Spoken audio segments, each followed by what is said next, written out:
exceptional returns. You should also try to push yourself hard towards physical fitness, as this is bound to be soon rewarded.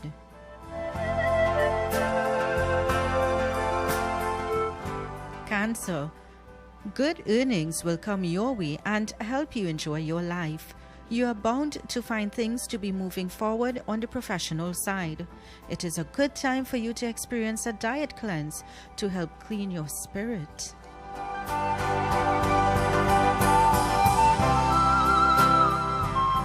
Leo.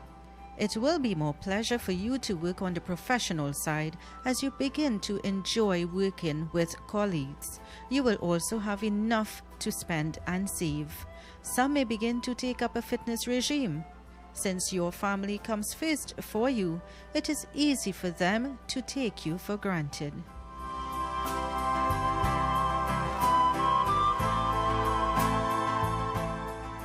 Virgo. It may be possible to soon increase your earnings. You may also experience a chance to recover from an existing illness and achieve ideal fitness. You may find opposing suggestions on the professional front and may find it hard to convince others.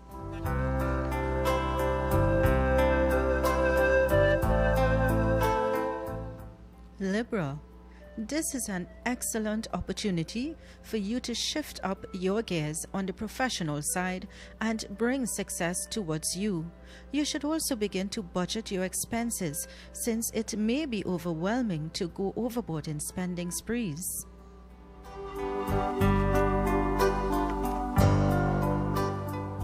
Scorpio. You may get feelings like some of the tasks given to you at work front serve no purpose.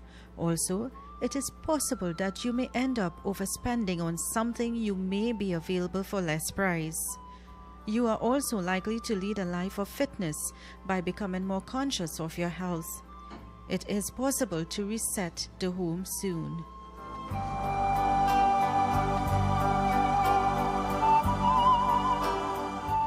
Sagittarius. You can start giving more to charities, as this will not be a waste of money but will rather boost your image. A business trip is likely in the recent days, which will be fruitful and also help lead to some lucrative deals.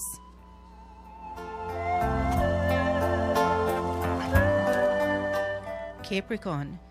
Keeping good relationships with your co-workers can help you to get out of tight corners. You should avoid asking for loans, as these may create difficulties later.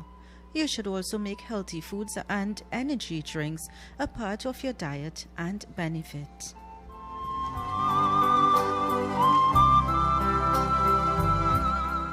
Aquarius.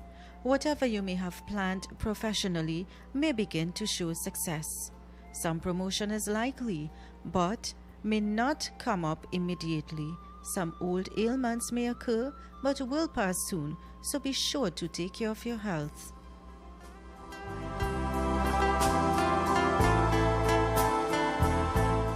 Pisces. Some financial help will come your way, should you seek it. You may also not be in the mood for serious work. However, it is important to work hard on the professional front.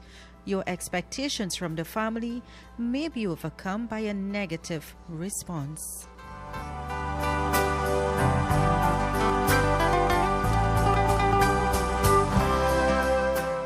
And that's your horoscope for today. Join me tomorrow, same time, for your daily horoscope with the kind compliments of Jyoti's Puja Store, Main Road, Chase Village, for all your puja needs. I am Uma Ratan Singh, wishing you a blessed, safe and positive day. Remember, difficult roads always lead to beautiful destinations. Stay happy, enjoy the day, and stay tuned to U97.5 FM, Hot Like Pepper Multicultural Radio, for great programming. Up next is Kenrick Jagannath with You Talk. Well, let's thank Uma Ratan Singh for today's dose of horoscope. You can look forward to another edition of your daily horoscope tomorrow. just around after the 6 o'clock hour. Stay with us here, 975 FM, Hot Like Pepper, as we continue with today's edition of the morning program, You Talk on 975. Let's thank Jyotis for partnering with us here at 975 FM, Hot Like Pepper. Jyotis Puja Store is your one-stop puja store for all puja, wedding and cremation materials. Also available books, mithai and murtis made to order. Visit Jyotis Puja Store today and be greeted with the kindest and most courteous staff with best prices and secured parking. Jyotis Puja Store located at 542 Southern Main Road, Chase Village, Shigwanas. Contact 671-3849. The following is a paid political announcement. This ad brought to you by the PNM. PNM is a PNM power. PNM, a positive healing power. PNM, moving forward together. PNM, introducing Rishi, my brother. All of we is one family. All of we is one family. Working together to build this country. When the world was breaking, everyone agreed. When the world was breaking, we happy for see. And that is why we voted for our country. On August 10th, vote PNM. Great is the PNM. That was a paid political announcement.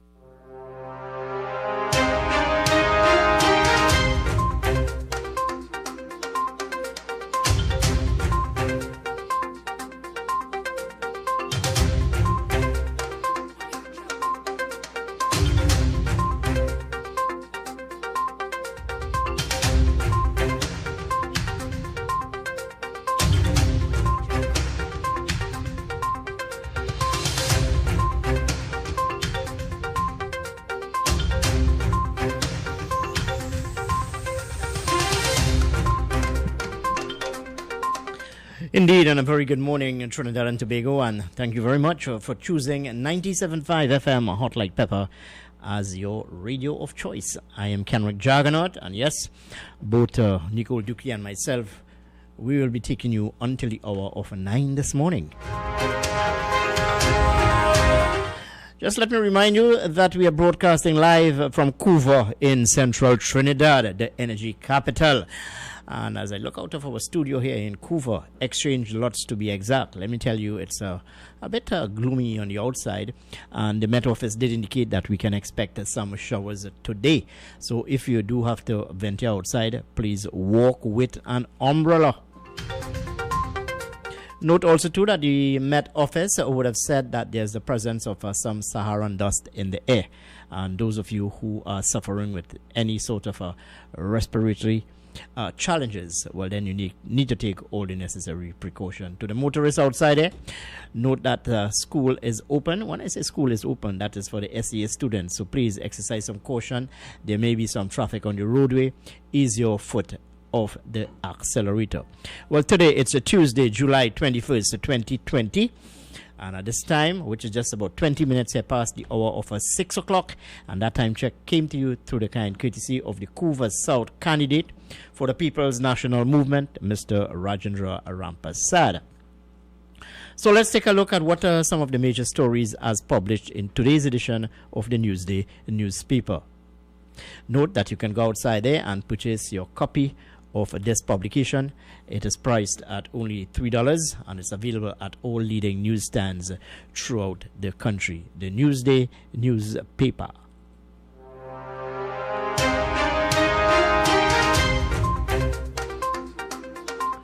Well, in today's edition, it's 72 pages, a very graphic photograph indeed, published on the front cover, where Nelson Street Girls RC Primary School Principal Lisa Lynch points to where students should stand to ensure physical distancing. This as classes resume at primary school for SEA students.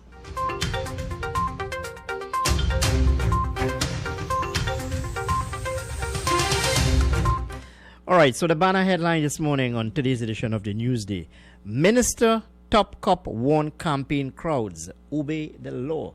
Yeah, within the last couple of days or so, more so over the weekend, A number of rallies would have been hosted by various political parties, in the main the United National Congress, and by extension the People's National Movement.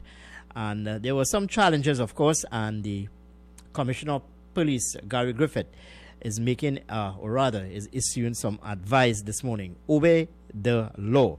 So that story you can catch on page 3 of today's edition of the Newsday newspaper.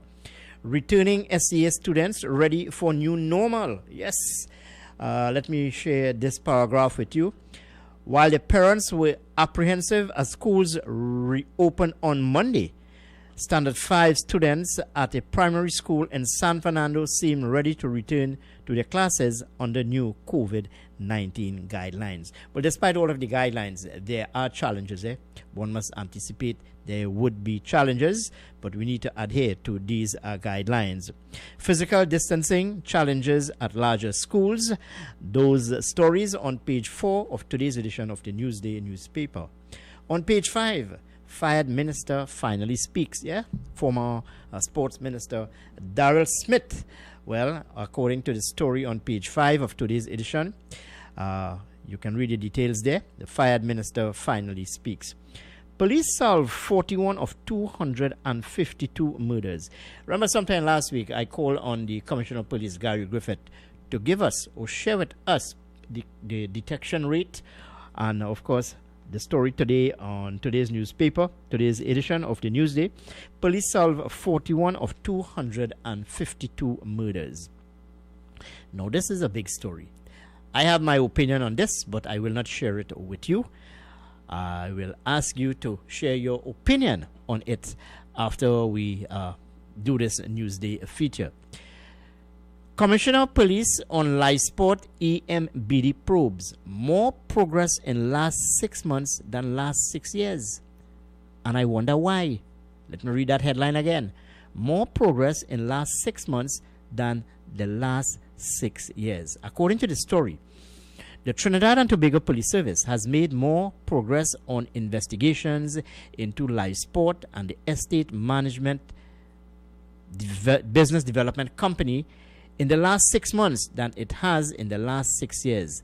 This according to Commissioner of Police Gary Griffith. Well, I'm hoping that it has nothing to do with the general election. I'm hoping that it has nothing to do with that. But it's a matter which we will look at a bit later on in the program. Okay, to some other news on today's edition of the Newsday. Missing bones found. The second autopsy confirms death by hanging. The bones missing from the body of Gary Lane, the man found dead in the Aruka police station, were released to pathologist Dr. Hubert Dainsley on Monday. Baka to face trial over coup inquiry.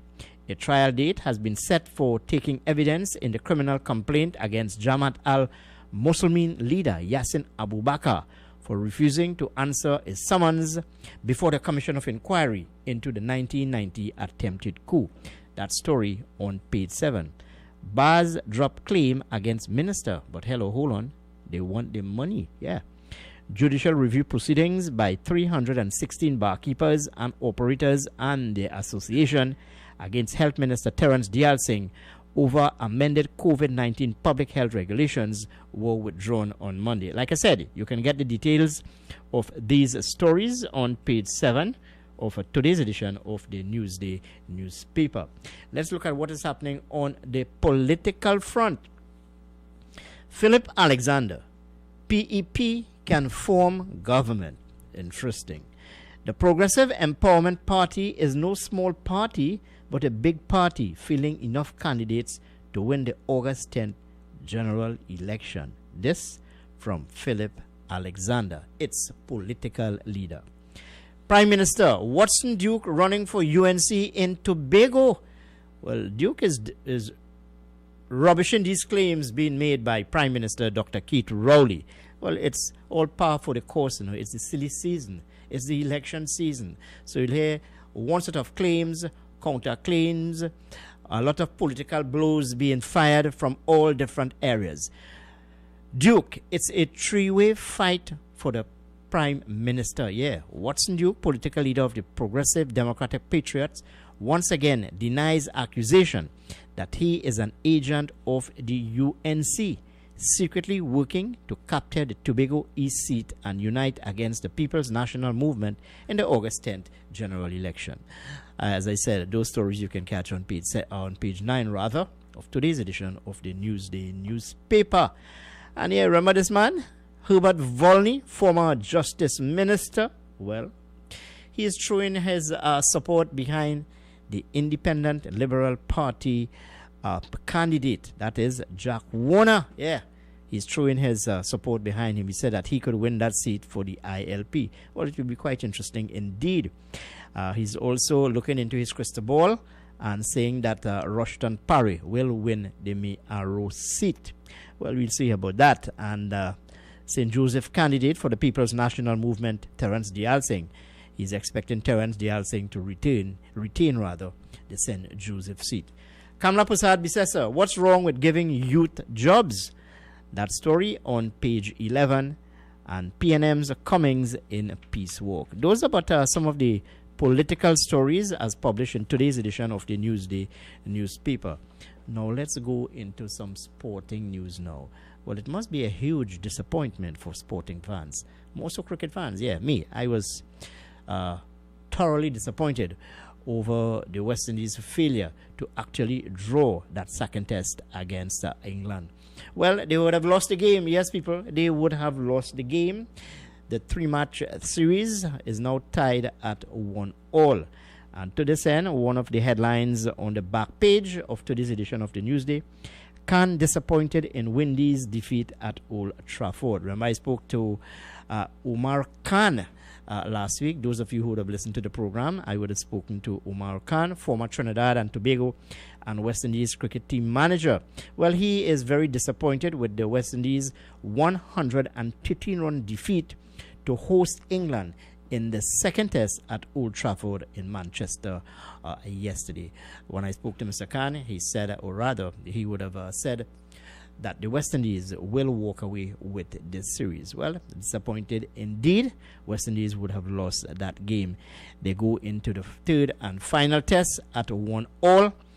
And should they win, well, they will retain the Wisden Trophy. Anyway, that's it for the Newsday feature. Go outside there and purchase your copy of this publication. It is priced at only $3, and it's available at all leading newsstands throughout Trinidad and Tobago. Stay with us here. 29 minutes here past the hour of 6 o'clock, and that time check came to you through the kind courtesy of Mr. Rajendra Rampasad, who is the Couva South candidate for the People's National Movement. Stay with us here, 975.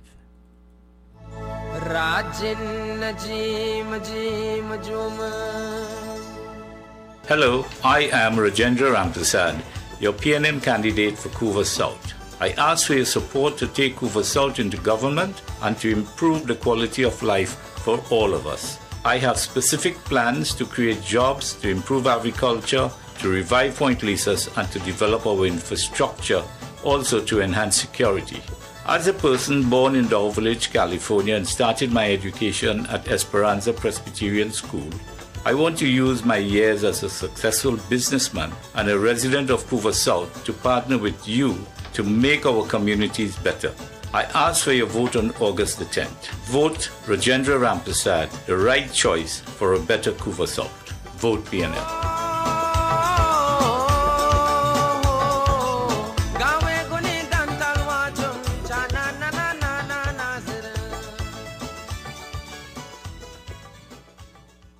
A&S Hardware and the General Contractors Limited of 107 Bonaventure Road in Gasparillo for all your hardware materials from foundation to finish. Not forgetting all your general contracting needs. We have it all at A&S Hardware and the General Contractors Limited, located at 107 Bonaventure Road in Gasparillo. Just call Tiki Ali at 650-2180. A&S Hardware are wholesalers and retailers of plywood, an assortment of lumber, galvanized pipe, hollow section, and steel. Customers can enjoy special prices on white pine and pitch pine doors. You can now listen to business news Monday to Fridays at 5 p.m. Get updated on all the latest business developments. Tune in to U97.5 Hot Like Pepper Multicultural Radio, where we keep you informed, educated, and entertained. The following is a paid political announcement. This ad brought to you by the PNM. Sign my name with a golden pen, a golden pen. Sign my name, yeah. Anyway, we vote in PNM. Sign my name with a PNM pen, a PNM pen. I want you to sign my name with a PNM pen. We vote in PNM. On August 10th, vote PNM. Great is the PNM. That was a paid political announcement.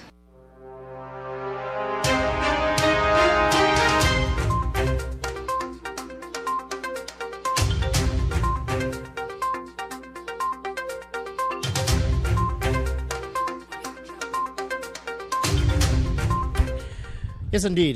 Just about 27 minutes here to the hour of 7 o'clock, and that time check came to you through the kind courtesy of Mr. Rajendra Rampersad, who is the People's National Movement candidate for the Couva South constituency. Good morning, people. Good morning, and thank you very much for being with us here at 97.5. Let me say a very special good morning to our neighbors here at Exchange Lots in Couva. Good morning to the members of the Trinidad and Tobago Fire Services, the members of the Trinidad and Tobago Police Service, to all our market vendors, taxi drivers, maxi taxi drivers, and wherever you are hearing this broadcast, especially in central Trinidad.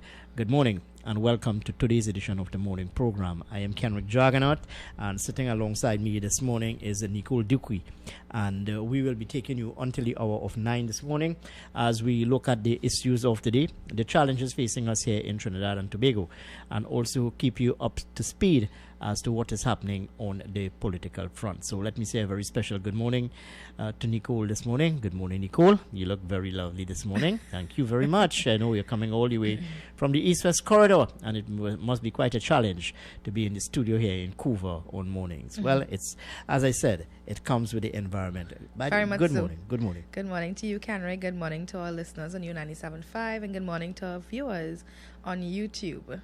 Yes, you can catch us live on YouTube at RCL U975.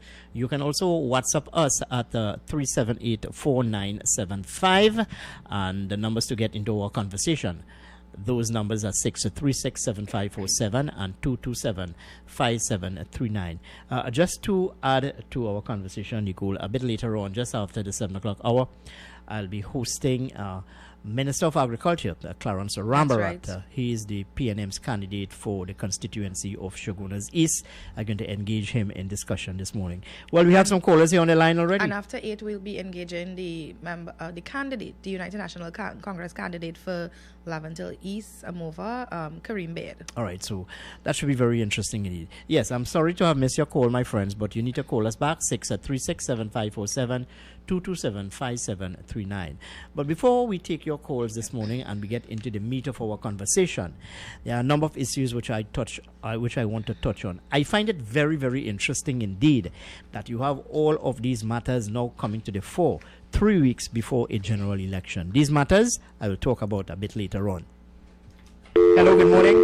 All right, I'm sorry to miss your call. Yes, you can call us back. Yeah, I am finding it very interesting, Nicole, yes, that all of these matters are now coming to the fore, and it is being discussed in the public domain, and most media houses are covering these stories.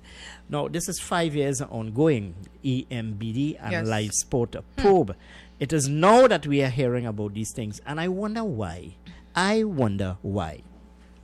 Hello, good morning. Welcome to 97.5. Good morning. Morning, Miss Nicole. Morning, Mr. Kenrick. Good morning. And good morning, friend. Good morning. Miss Nicole, I see you get your good morning 1 minute later today than yesterday. I'm marking the time, Mr. Kenrick. You're marking the time. Yeah, go ahead, friend. Go ahead. Mr. Kenrick, by to be on a more serious note, is we see all kind of thing coming up by this candidate up in the PNM candidate up in Gandhi up there. I see how the family bring out that thing. Then we see in Live Sport. Then we hear about our next EDMB. So Israel, Well, things coming up, And sir. and you know, it's interesting to note that the People's National Movement, under the watch of one Patrick Manning, was kicked out of office because of allegations of corruption and mismanagement. Here it is now. You have Dr. Keith Rowley speaking of the same thing: mismanagement and corruption within the administration of the People's Partnership. Yeah, but I mean, Look, but they were put out because of that was the main campaign. So I don't see that campaign. I don't see that campaign actually working this time. But don't you find it is very and let me use this word, it is very convenient at this time that you have the Commissioner of Police, Gary Griffith, saying that more work is now being done in the last 6 months as opposed to the last 5 years as it relates to live sport and EMBD probes. Go ahead. Well, we're looking on because they're looking how they're looking consistent. We just seen like at this point in time everything coming up. So let's see how it rolls out. But the kind of diverting from the issues. But the diverting from the issues of the country that we need to go forward with. If you observe that kind of diversion hereby, somebody make a comment. All right, my friend. Well, thank you very much indeed. No, I find it very, very strange indeed. This investigation would have started some 5 years ago. And 3 weeks before a general election, we read in the newspaper last week that arrests are imminent. Well, I've been hearing this for the past 2.5 years. Has anyone been arrested? No. You see, all this is part of the political culture in Trinidad and Tobago to give the impression that something is being done. No one in the last 3 or 4 years have been hauled before the courts or have been arrested and thrown in jail because of white-collar crime. No one. I challenge anyone outside there to dispute what I would have said. Let me take another call on the line. Hello, good morning. Welcome to 97.5. Good morning. Good morning, Ms. Dookie. Good morning. Good morning, Mr. Kendrick. Mr. Kendrick, I believe you're a bit wrong this morning. Go ahead. I'm listening to you. A few months ago, under the EMBD, 1 or 2 years ago, a gentleman was arrested and charged and brought before the court for collecting funds. I think it must be 80,000 or 100 and something thousand. But the person who actually gave the money was $1.something million. So that was the first person in the EMBD to go before the court. And if I'm not mistaken, Calco also at one time, a few years ago, maybe 3 or 4 years ago, eventually turned state witness. No, but hold on. But that's not the point I'm making, you know. Why this matter is being given the necessary, and my word this morning, why is it being given the necessary oxygen 3 weeks before a general election? You have to ask the man who wrote the article, from that, which is, what's his name, Mark Bassan. You have to ask him why all of a sudden, no. But hold on. The matter is also, hold on. The matter is also being discussed and debated on political platforms, especially among the People's National Movement. Because of Mark Bassan printing this article in the papers, the Prime Minister on Sunday night said to us, I normally read my strip off my mind, but I want to tell you. But hold on. Let me check. All right. Let's move on with the conversation now. The Prime Minister in recent past would have been very, very critical of the media. All of a sudden now he's asking the population to read Mark Bassan probe or exclusive. Well, of course, because that shows. You know why? Why? Because you know. The same argument that you are arguing. No, because it is pointing fingers at particular top operators of the People's Partnership. So that is giving him the necessary oxygen. Well, that's not his fault. Yeah. It's not my fault. 8 years ago, you was involved in this allegation of corruption, and Mark Bassan on Sunday happened to print it. That just helped my political career around this time. And also I have a weapon also to use. And I find it very interesting that the Commissioner of Police, Gary Griffith, is saying to us that more, more information is coming to the fore. If he is interviewed based on the statement in the papers on Sunday, what do you expect the commissioner to say? That's his job. All right, partner. I understand your line, you know. I understand your line. But to me, all this is political, and this is my term, political theatrics. Political theatrics. No one will be arrested. No one will be prosecuted. This is just political theatrics. Hello, good morning. Welcome to 97.5. Good morning. Morning, Kendrick. Morning, Nico. Good morning. Good morning, friend. Kendrick, cool it a little bit. No, I ain't taking no nonsense this morning because yesterday I had about 3 or 4 calls and people accusing me of supporting the UNC and supporting the PNM. Go ahead, my friend.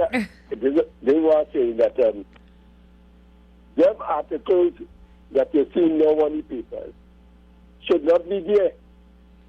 I am saying that who is the person responsible for that article or whatever, and the person who was the head of these things should be filing an injunction, restraining them from printing or suing them or something, because all the time you wasn't doing it.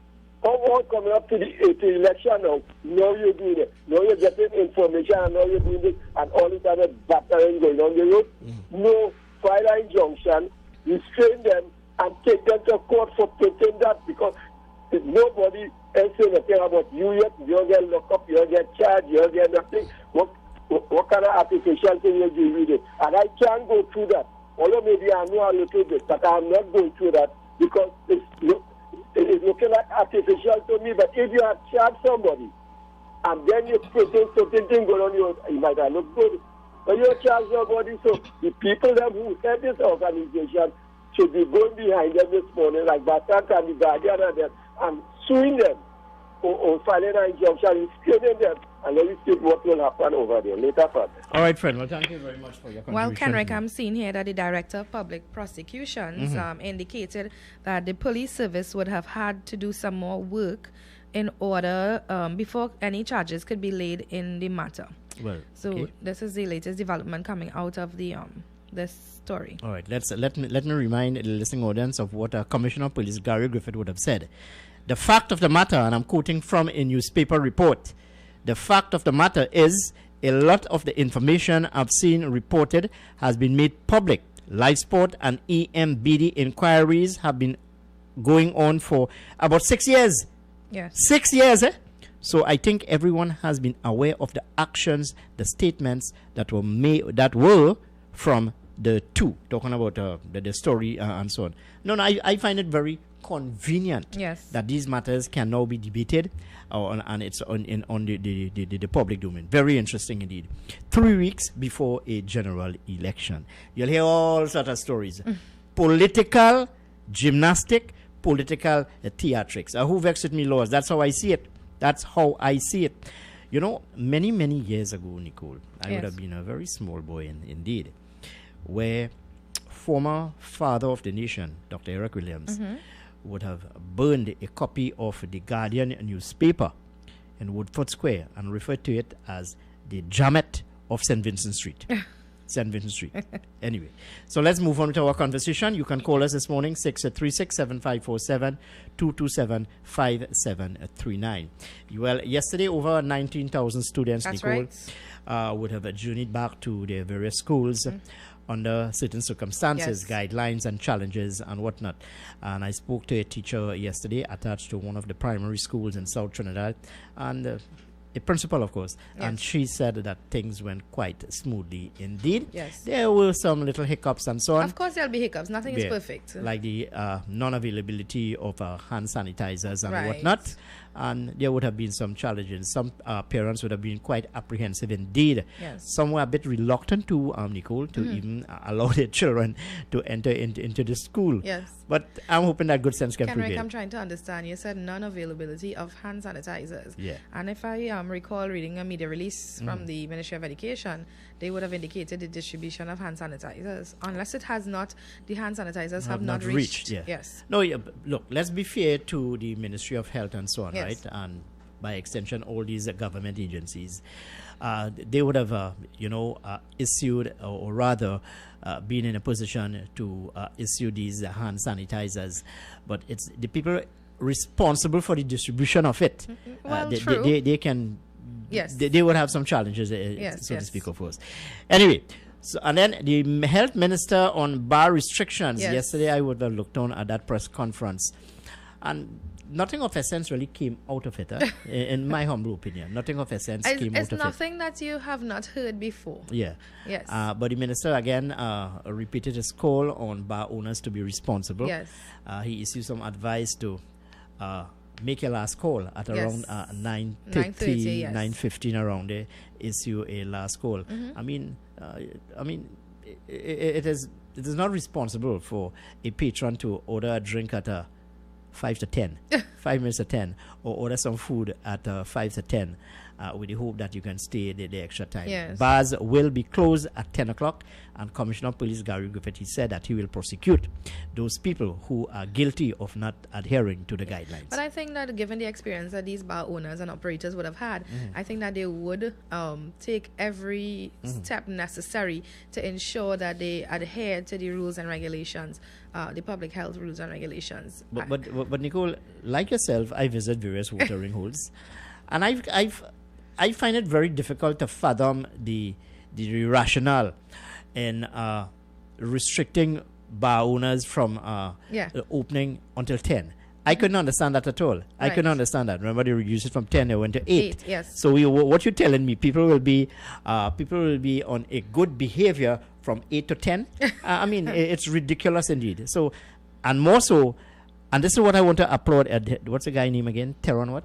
Teran Mohan. Teran Mohan, yes, of the Bar Owners Association. Yes, the president. I want to applaud him for taking the issue further. Yes. For challenging the government of the Very day. much so. And it's only because of this challenge before the court that I am of the view that it was amended. It was amended, yeah. I am of that view. Yes. Anyway, it's about 12 minutes here to the hour of 7 o'clock. Let's go to some commercials here this morning. And when we come back, we'll continue with our discussion. 975 FM, Hot Like Pepper. Stay with us here. Roll again with U975 FM, Hot Like Pepper, Multicultural Radio. Yes, we're back with our road shows. Be part of the U975 FM bandwagon as we bring you live broadcasts from locations throughout the country. Come enjoy our company with music, entertainment, and lots of giveaways. Stay with the U975 FM, Hot Like Pepper, Multicultural Radio for greater programming as we hit the road again.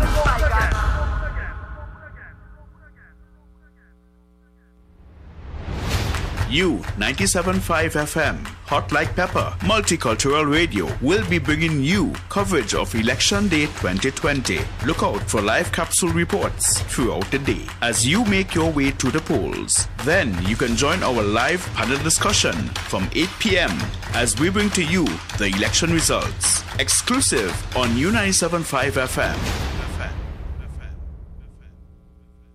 U97.5 Hot Like Pepper Multicultural Radio is now on Facebook. Like us, follow and share our page. We'll be sharing the latest news, tips and much more. You can also view what's happening in our studio. Find us on YouTube and subscribe to our channel at RCL U975. The following is a paid political announcement. This ad brought to you by the PNM. All will be fine. Look, we made the right choice every time. Still a job to be done and a race to be won, and we know we will win every time. Just keep the faith, heads up high. We're together in this, you and I. Yes, the job will be done and the race will be won, and we know we will win every time. And we go vote for the love of we country. We go vote to protect the treasury. Vote is only Dr. Rowley. The right choice for TMT. PNM is the choice. PNM is the voice. PNM all the way on election day is the right choice at the right time. Hands in the air for the police. Hey. On August 10th, vote PNM. Great is the PNM. That was a paid political announcement.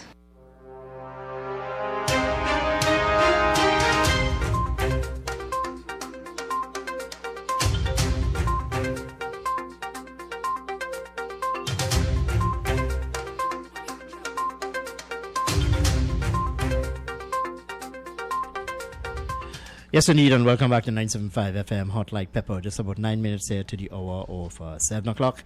And that time check came to you through the kind courtesy of Mr. Rajendra Rampasad, who is the People's National Movement candidate for the constituency of Couva South. Let's take this call on the line. Hello, good morning, and welcome to today's program. Good morning. Morning, Ken. Hi, good morning, friend. Good morning.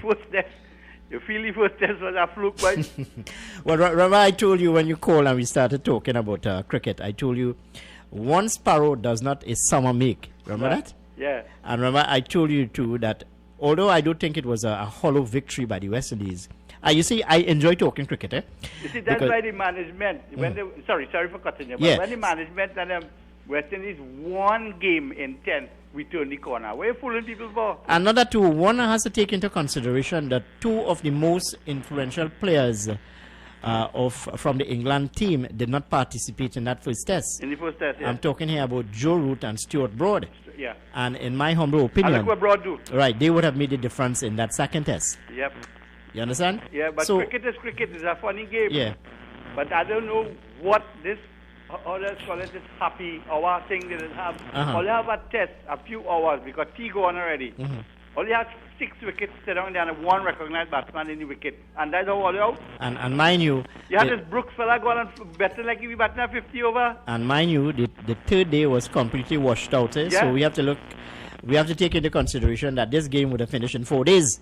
This is what I'm saying. They had enough time after tea yesterday to draw the game. They Mhm. need an next Shivnarine Chandapal to somebody to hold her end and show them Well, that this fella. even so, the This fella from Jamaica, Jimmy Adams, show them how to hold her end. Well, even so, I would have questioned the inclusion of one John Campbell, this left-handed batsman. Oh gosh, Michael Holden say about that, and he wanted to know why they didn't carry this boy from Trinidad. He the should not. wicketkeeper fella, what's his name? Puran. Nicholas Puran. Yes. Yeah. I question his inclusion because he has never lit up the cricketing field or the cricketing venues in the West Indies. They put the record of Puran, Michael Holden, on the papers. Uh-huh. He wrote an article, and this fella Brooks. But anyway. Go ahead. Yes. Yesterday, I listened to this Prime Minister. You know, there was a article about the EMBD. So Yeah. Well, I spoke about that this morning. Go ahead. Something $1 million and thing, and there's an investigation going on. But, Mhm. you know, for years, I could stand corrected, for years, the media, I don't know if they're on PNM side or whose side, but always close to election brings up something like this. Well, this investigation going to 15, you know. No, but hold on. I question that too. But who created EMBD? Who created Uttara Rao? Me? No, Patrick. Huh? Patrick Manning. I did not create Uttara Rao, you know. Yes. It go to the head of the class for that statement. I forget, boy. Thanks for reminding me. But the thing is, yesterday I get to remember, if you can remember, Patrick Manning, yesterday, this Prime Minister said that somebody going to jail. No, but hold on. I blame the People's Partnership and Kamala Prasad-Bissessar for this matter. You know why? Uh-huh. Because when they came into office, they promised the people of Trinidad and Tobago that a complete investigation would be conducted into the operative of EMBD. And in 90 days, they said the investigation going to... And they did not complete it. So the question begs to be asked. Yes, not I who is remember that. I don't remember that, yes. The question begs to be asked, not who is the minister, but where is Uttara Rao? Yep, they go, that's a blue-eye boy like all the heart. But yesterday, I remember something by Kenrick.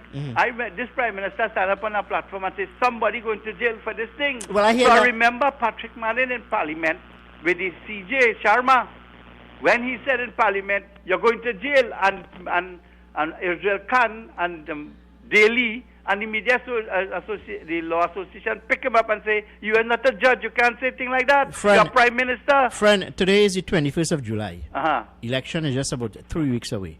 And I challenge you, and I am making a statement here this morning. No one will be locked up. Yes, I know that. No, there's a PNM and some media gimmick. They may I arrest. tried to tell your colleague that yesterday, but she buffed me up. Who's that? Anne Duki. No. I don't. That's all right. People may share their Well, opinion. it's all right. She have opinion. I mean, People may share their opinion. She have a right. But to me, on an eve of a general election, you have these matters coming to the fore. Yes. To Why me, now, Kenrick? That I tried to put our point yesterday. Why not? And for years, I could stand corrected. I say for years for election, the media always doing this against UNC. Always. Have a nice day, boy. All right, friend. Well, thank you very much for your contribution here with me this morning.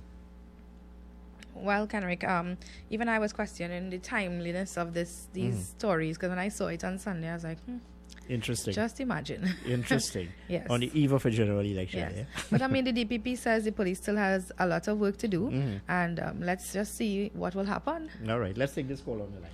Hello, good morning, and welcome to 97.5. Good morning. Hello, Kenrick. Good morning, this darling. Is Vanessa from Southfields. Vanessa from... Oh, yeah. Hi, dear. How are you? What's happening? What's happening? Uh-huh. I'm running that hospital in Mount Hope since Sunday. Mm-hmm. And I just called Carol. Carol knows the situation, what's going on with him right now. Right? And she told me to tell you to deal with it expeditiously. I had called to voice my opinion on this blasted health system. It's very making me frustrated right now. Well, it why? What? Kenrick.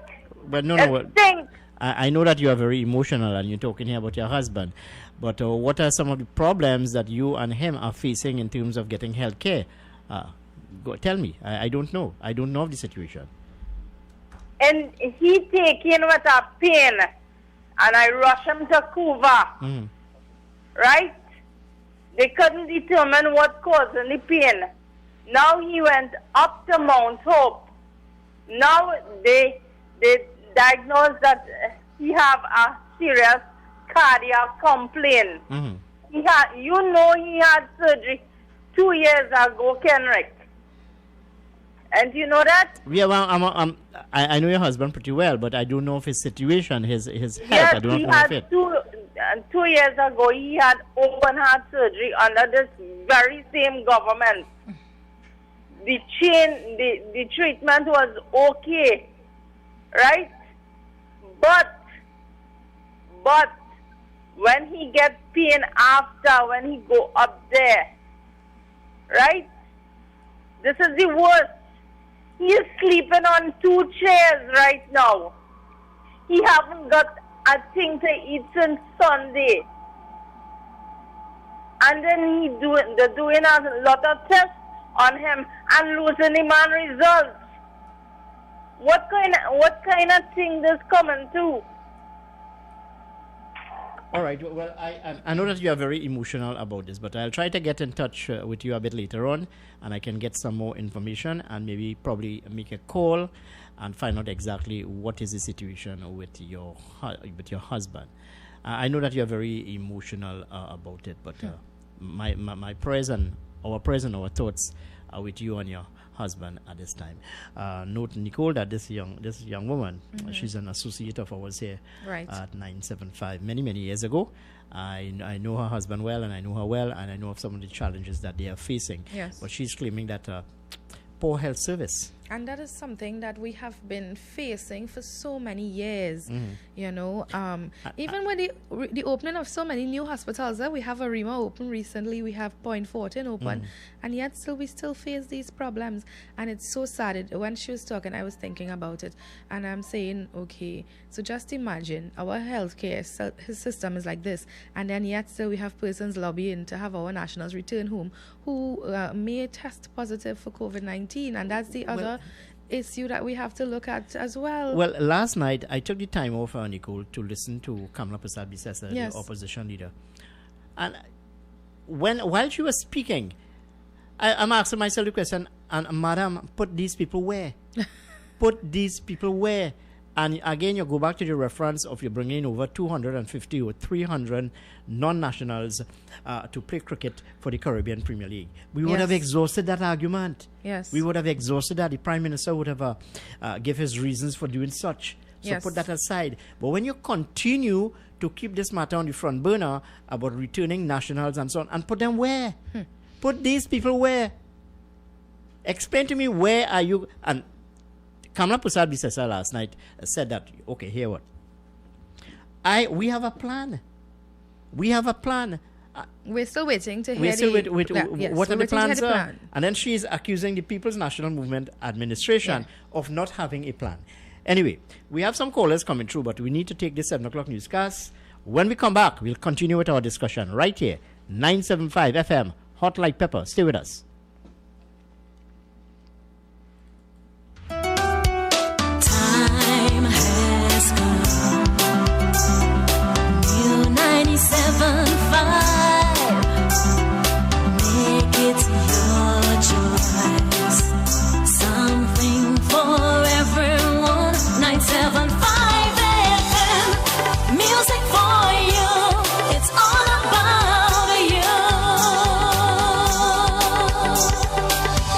U97.5 FM, Hot Like Pepper, Multicultural Radio. Power to the listeners.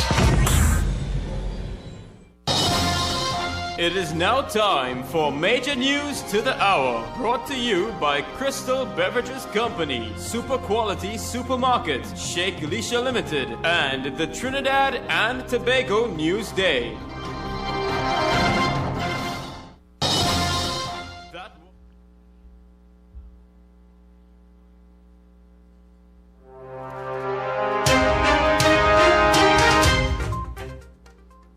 This is the 7 a.m. news on U97.5 Hot Like Pepper Multicultural Radio. I am Nicole Dookie. Good morning.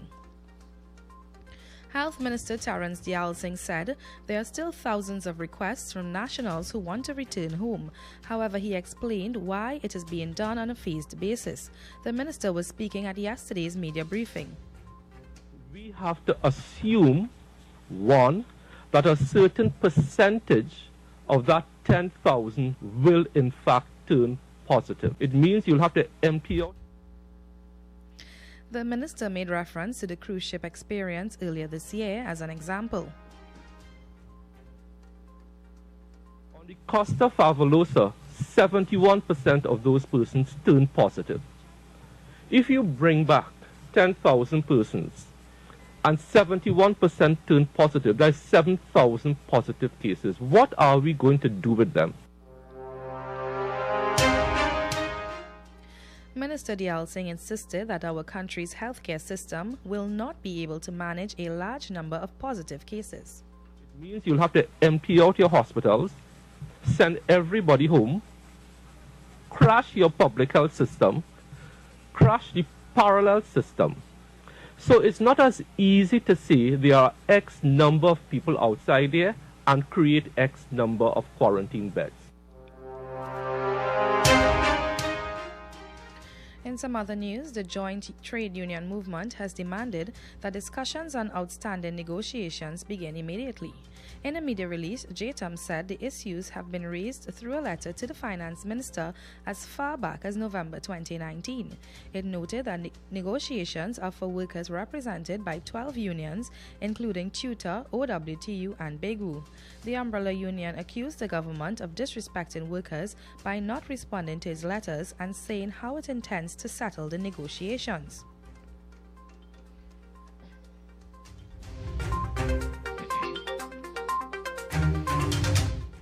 The Barkeepers and Owners Association has withdrawn its judicial review proceedings against Health Minister Terence Dial Singh. This comes after the COVID-19 public health regulations were amended over the weekend. The regulations once again allow bars to remain open until 10 p.m. The association was represented by a group of attorneys led by Senior Counsel Anand Ramlogan. Ramlogan agreed that since the latest regulations, it would not be prudent to pursue further. The association has taken action against a previous change in closing time from 10 p.m. to 8 p.m. Meanwhile, Health Minister Terence Dial Singh suggested that bars and restaurants implement a last call system.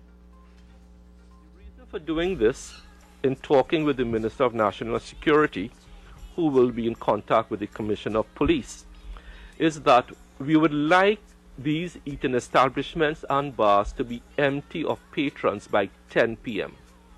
That is the objective, so that you could close at 10 p.m. and be free of patients. Not patients, patrons.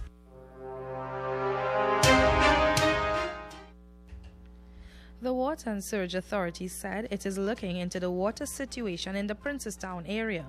Chairman of the corporation, Gauri Rupnarayan, said for the past 10 days, 70% of the area has been without a proper water supply. In a media release, he stated that areas such as Tableland, New Grant, and St. Julian are being affected, while Princestown West Secondary School has no water. The school is currently housing approximately 200 students and staff members as preparations continue for the CSEC and CAPE examinations. You're listening to the 7 a.m. news on U97.5 Hot Like Pepper Multicultural Radio. It's time now to take a look at regional and international developments. We begin with news from the region. The Bahamas has announced that they will not welcome cruise ships to their countries due to the global health pandemic. The Bahamas had reopened their borders earlier this month, but announced ocean-going vessels with commercial passengers will not be permitted to enter the Bahamas starting Wednesday. Prime Minister Dr. Herbert Minnis made the announcement on Sunday, citing a spike in cases in the United States. The Bahamas added any cruise ships that allow passengers to board without a required mask or help visa will be face a fine of $500 per passenger in violation. The Prime Minister's address did not include when the new prohibition would expire. Internationally, European leaders have struck a deal on a huge post-coronavirus recovery package following a fortnight of talks. It involves 750 billion euros in grants and loans to counter the impact of the pandemic in the 27-member bloc. The talk saw a split between nations hardest hit by the virus and frugal members who were concerned about costs. It is the biggest joint borrowing ever agreed by the EU. Summit Chairman Charles Michel said it was a pivotal moment for Europe. The deal centers on a $390 billion program of grant to member states hardest hit by the pandemic. Italy and Spain are expected to be the main recipients. In news of the weather for the period today until tonight, Trinidad and Tobago will experience generally hot and sunny conditions despite a few brief showers and a low chance of a heavy afternoon thunderstorm over Trinidad. Gusty winds and street and flash flooding may be expected in the event of heavy showers and thunderstorms.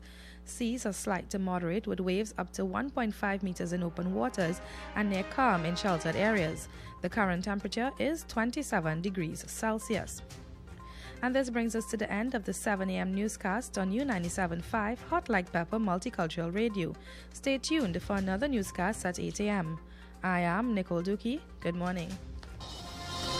That was Major News to the Hour, brought to you by Crystal Beverages Company, Super Quality Supermarket, Sheikh Leisha Limited, and the Trinidad and Tobago News Day.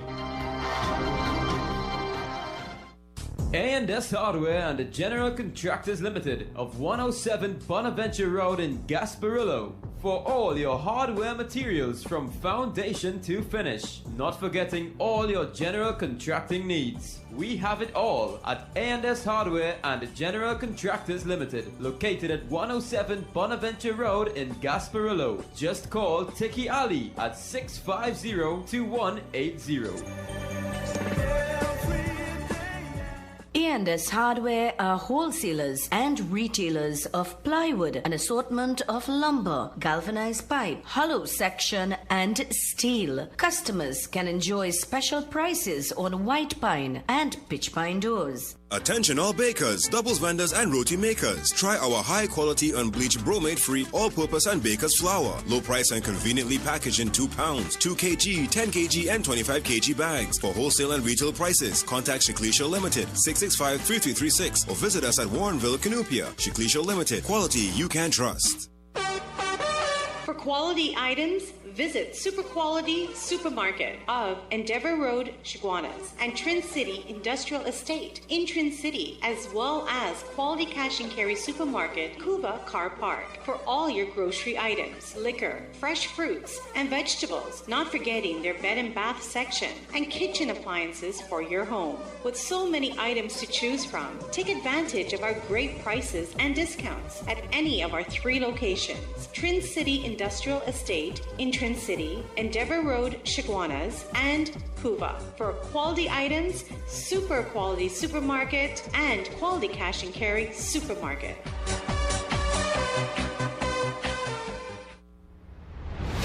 U97.5 FM, Hot Like Pepper, Multicultural Radio will be bringing you coverage of Election Day 2020. Look out for live capsule reports throughout the day as you make your way to the polls. Then you can join our live panel discussion from 8 p.m. as we bring to you the election results. Exclusive on U97.5 FM. Looking for a nice after-work lime this Friday? Well, the entire team of U97.5 FM Hot Like Pepper Multicultural Radio will be at Lima's Bar, 67 Boca Road in Bocal. This Friday, 24th July 2020. We're bringing the entire crew. Come and meet and greet your favorite DJs and announcers. Lots of live entertainment, drink specials all night. Just for you this Friday, 24th July 2020. See you there at Lima's Bar, 67 Boca Road in Boca.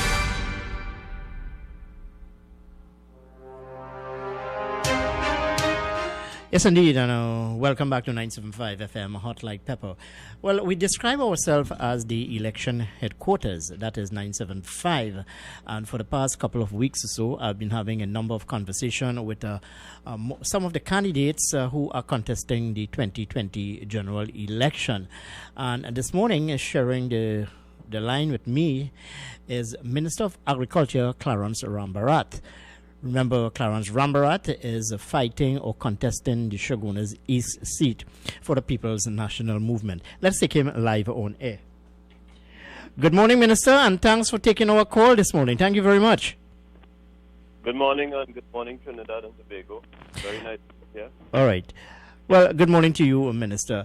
No doubt the 2020 general election is being described as the mother of all elections by some people. Now, you are contesting the Shogunas East seat for the People's National Movement. Minister, you are coming up against Vandana Mohit, the UNC's candidate, and also Shiraz Khan, who is contesting as an independent candidate. You've been touching the ground, so to speak, pounding the pavement, whipping up support in your campaign. What's the enthusiasm like? How do you see your chances? And I say that to you because predominantly Shogunas East has always been a safe seat for the opposition. Go ahead, your thoughts. Well, the Shogunas East... Please hang up and try your call again if you need assistance. I'm sorry, but we will have to try the minister back again. Something went wrong there. Just bear with me a bit, folks. I'll try to get the minister back on the line. Stay with us here.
Looking for a nice after-work lime this Friday? Well, the entire team of U97.5 FM Hot Like Pepper Multicultural Radio will be at Lima's Bar, 67 Boca Road in Bocal. This Friday, 24th July 2020. We're bringing the entire crew. Come and meet and greet your favorite DJs and announcers. Lots of live entertainment, drink specials all night. Just for you this Friday, 24th July 2020. See you there at Lima's Bar, 67 Boca Road in Boca.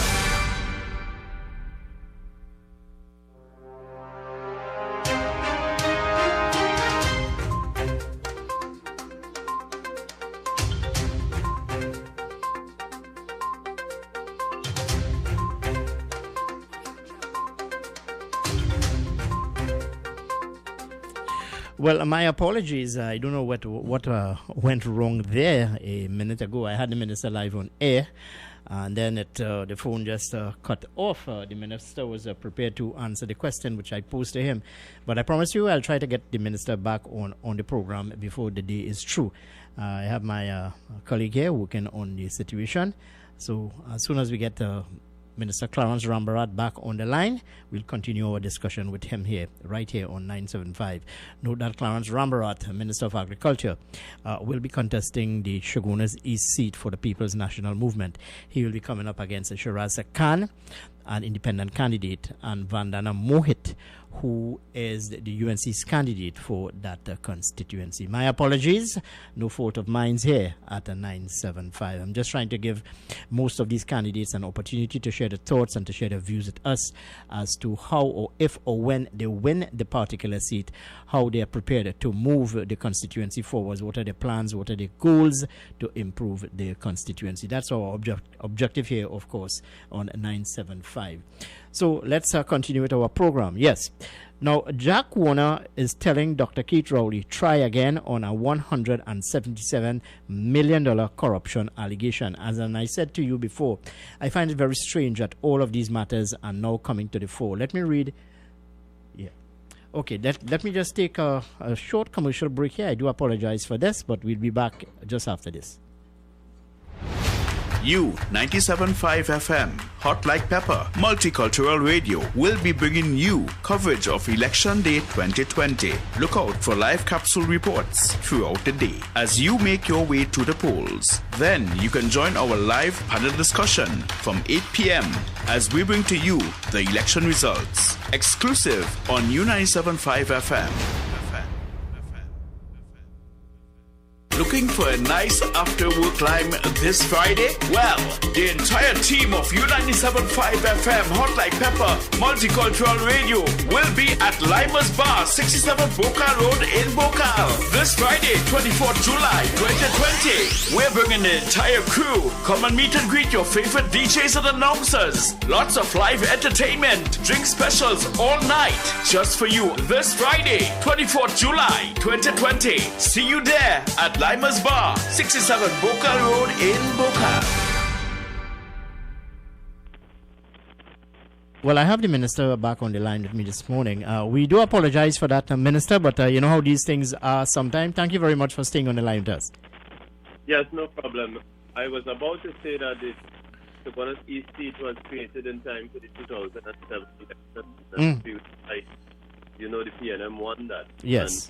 And the UNC has had 10 years after that. So the reception has been very good. I believe that in this campaign in Shogunas East, the issues are essentially local government issues. That is what the people have been saying to me. Mm-hmm. The students have been saying to me, and some issues that are national issues, for example, public safety and opportunities for young people. I've spent more time with young people than anybody else in the constituency, young voters, new voters, across all the demographics, and the reception has been good. I've spent a significant amount of time in all the communities.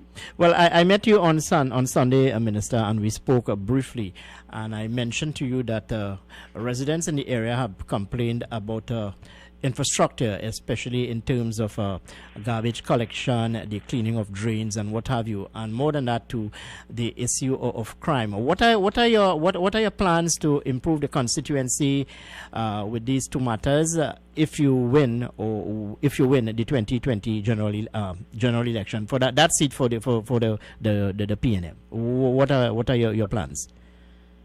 It took me by surprise in Shogunas East in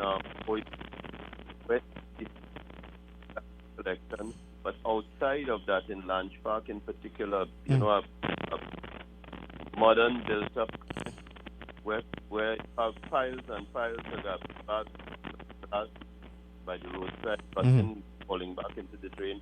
So that is it's one of the main issues, and we have to. The thing about it is that I've said over and over in this country, we shouldn't be cutting grass and putting it in garbage bags and dumping it in the dump. It has to be recycled, it has to be reused, it has to be composted. So in OISA started a project of not carting away the grass and the plant but reducing it. And I think in Lanch Park we also have to do the same thing, because the grass rots, the stench is unbearable, and then ends up in the drain. And in terms of public safety, the public safety issues raised in Lanch Park really start at the start of Helen Street with the two secondary schools. Either side of the road, the students coming down the middle, the chaos in the morning and afternoon.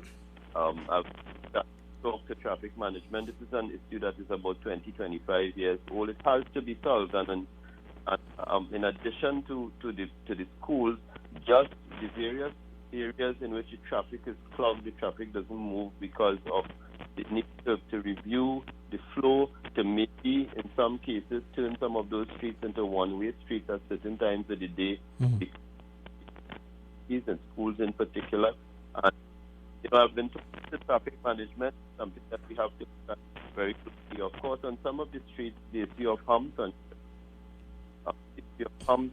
within Lanch Park, the issue of humps to slow the traffic, to make it safer for the families who are up and down. Not only in cars, but also for streets to make it safer. Lighting is an issue in some areas, but I'll tell you, security. When you get to Enterprise right up to Hassarat Road, the key issue is land tenure. Thousands of persons living on land, more than 1,500 families on Badis lands, for example. Unless you survey and give out the deeds to those lands, unless you survey and identify the flow of the drainage and the road infrastructure and so on, we would not have development. So at the core of what I propose for that area from Montrose right up to Hassarat in terms of land tenure is settling the issue, getting the surveys done, getting the deeds and certificates of comfort in the hands of the residents, but also developing the infrastructure through funding we have available. That's a very interesting topic that we are touching here on. You serve as the Minister of Agriculture. Now, there are a number of acreage available for agriculture in and around the Shogunas constituency. What are your plans, or what are your plans to get this sector going more so as more and more young people seems to be bent on getting involved in agriculture, Minister?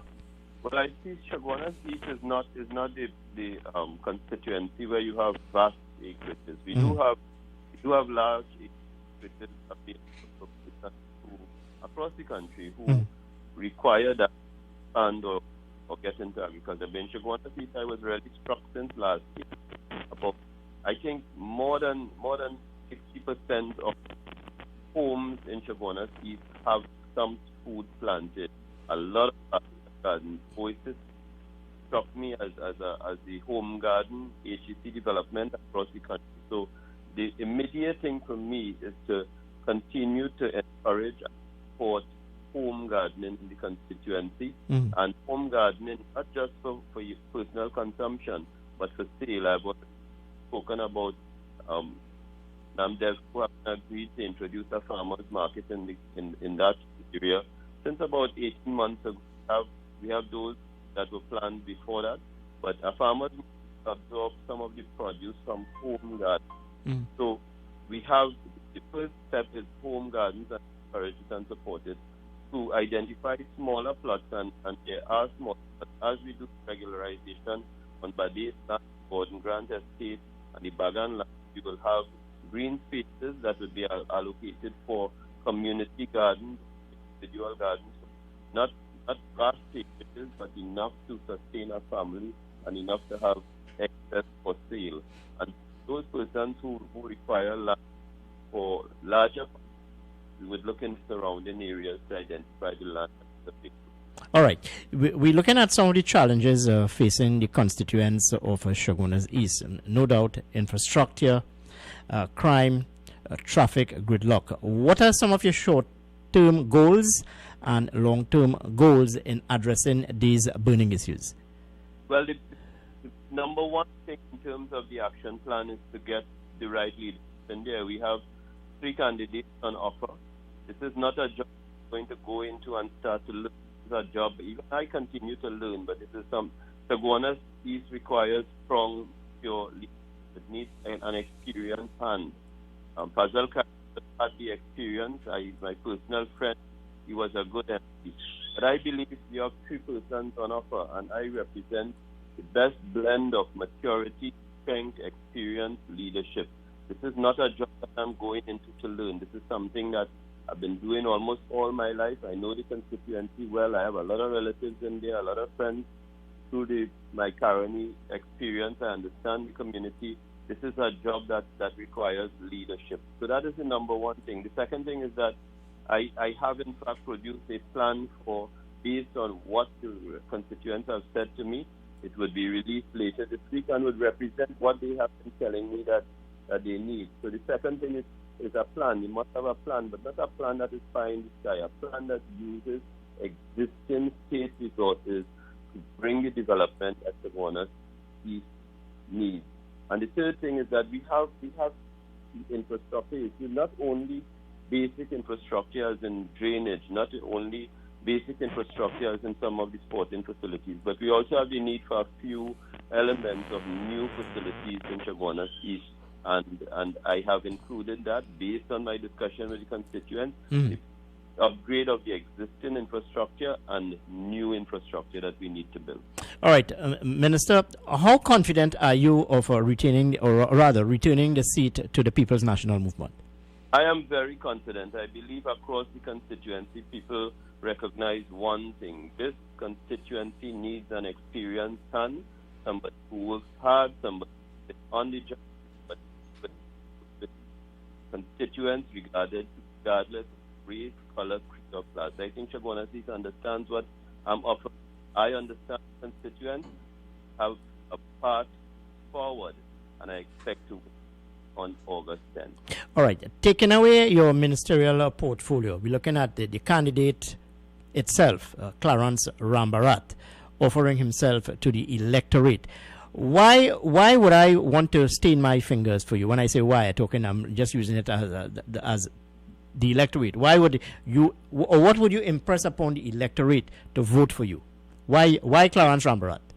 I have been in public life for half my life, 25 years.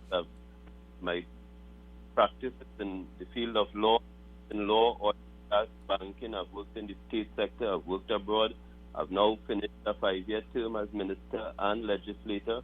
I've led the Senate on a number of occasions. I've contributed more than 130 times on significant bills and significant debates in both houses of parliament. I've been across the country. It is not just Chaguanas East. I know every nook and cranny in this country. But most importantly, any resident of Chaguanas East looking at me and interacting with me finds their own self in what I represent. I represent Trinidad and Tobago. They could identify with me. There's no special protocol and special way of talking to me. I'm always around. You see me, you talk to me, I listen. Most importantly, I listen. So I think people identify with me. The thing that is on offer, experience. That is what is on offer in Chaguanas East. That is what I offer my constituents, and I think they have accepted that offer. All right, let me provoke you finally, Minister. You talk about offering yourself to the people of Trinidad and Tobago. Should you not get the results which you want in Chaguanas East, do you see yourself still playing an active part in the politics of Trinidad and Tobago? Of course, I'm a member of the People's National Movement. This is my 25th year in the party. I have a lot of gas left in me. I'm 50 years old now, but I've demonstrated that I have the capacity. I have a long way to go, God willing, and I am always at service to my party. I'm always at service to Trinidad and Tobago, and whatever the outcome for both myself and my party, I'm committed. I am in this country to make this country a better place, working with the people, beautiful people of this country. All right. Finally, Mr. Minister, before I let you go, what would be your message to the electorate outside there? Vote on election day. Vote on August 10, 2020. Vote Clarence Rambarat, People's National Movement. Experience, strong, mature leadership. Mr. Minister, I want to thank you very much for sharing a thought with us. We'll chat again, I'm sure, before polling day on August 10th. Always a pleasure talking to you. All right. Please. That's the voice there of Clarence Rambarat, Minister of Agriculture. Well, he's facing the polls. Yes, he's calling on the people of Trinidad and Tobago to support him, or rather, the constituents of Shogunas East to support him in the 2020 general election, outlining some of the plans which he has to move the constituency forward. Let's thank him very much for sharing his thought with us this morning. Note that a bit later on the program, Nicole, we'll be chatting with Karim Baird, the UNC candidate for Laventille East Mover. Yeah. The election headquarters right here, 975 FM, Hot Like Pepper. Stay with us. Let's go to some commercials. And when we come back, we'll continue with our discussion. Stay with us here, 975. Visit Eddie's Pharmacies Limited newest location inside JTA Supermarket, C3 Center, Current Village, San Fernando. They offer blood pressure, blood sugar, cholesterol, and pregnancy testing, as well as all pharmaceutical products and over-the-counter drugs, along with CDAP prescriptions. Sagicor CariCare International Medical Card, Guardian Life Provider Card, and Republic Bank points are all accepted at their 3 locations of Eddie's Pharmacy Limited. RS Building, Rocha Douglas Road, Barrackpore, GN Building in Pinal, and C3 Center, Current Village, San Fernando.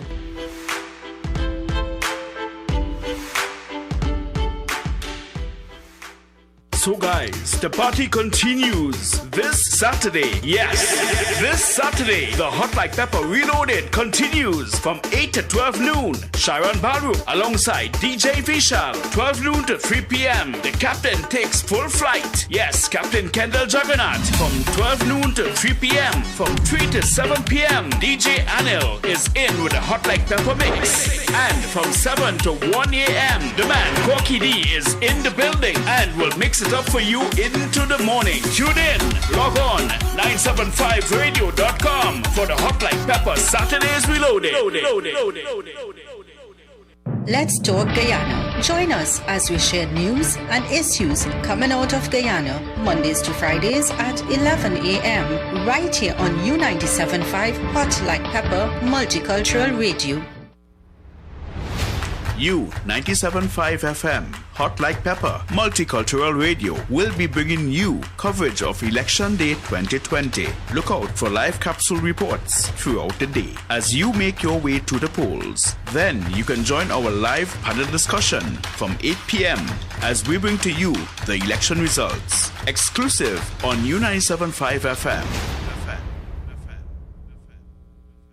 The following is a paid political announcement. This ad brought to you by the PNM.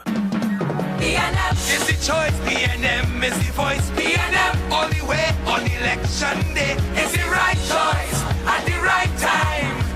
Hands in the air for the Bali's hey. On August 10th, vote PNM. Great is the PNM. That was a paid political announcement.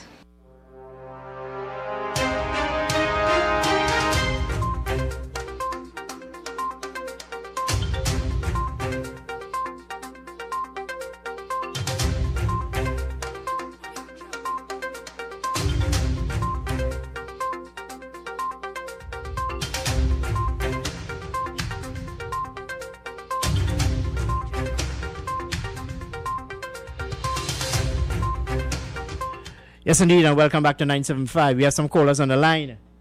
Hello, good morning, and welcome to 975. Good morning to you. Good morning, Mr. Kendrick, and good morning to your co-host. So we get caught tail yesterday, boy. Well, what are you going to do, boy? Huh? I mean, somebody will win, somebody lost, yes. Well, I told... the fellas, they show the inexperience. But I told all the fellas, one sparrow does not a summer make.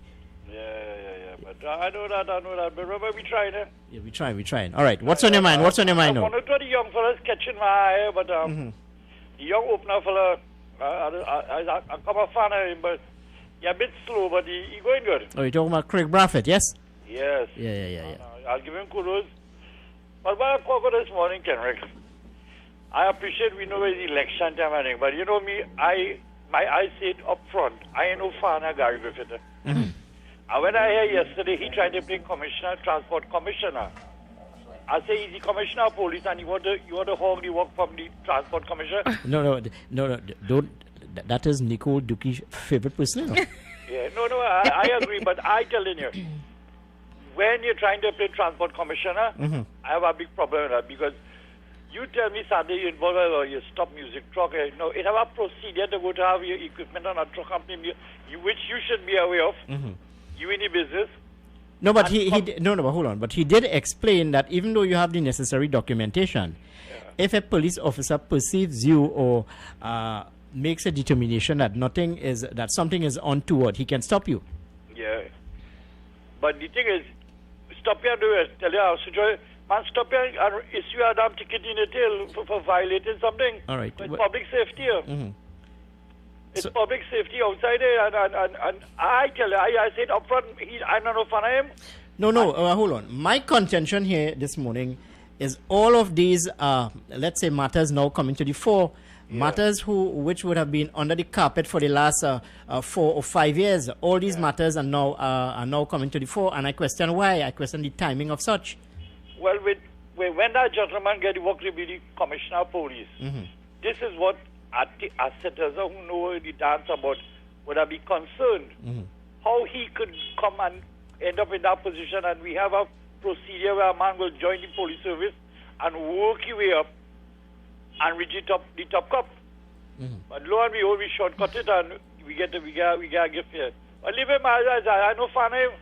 But coming back to this, I appreciate you giving the candidates a little chance to come and say something. Because campaigning time, well, last week was tough, but I know next week will be tougher. Because it stakes high in this election. Yeah, but how comforted are you by some of the let's say plans that these prospective candidates, or rather prospective MPs have if they do get into office? Are you impressed by what they have been saying thus far? Nothing. Nobody ain't telling you what they're doing. Nobody ain't talking about property tax. Nobody ain't talking about nothing. Well, blame it on Corona. Because of the coronavirus, normally you have meetings by corners. You can't have meeting by corner. You have to be in a music truck. And they're moving and blasting because of that damn noise why they want to hear.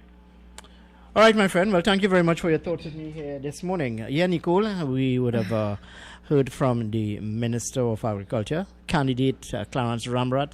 How impressed are you by his utterances and his thoughts? I was not impressed at all. I was expecting something different.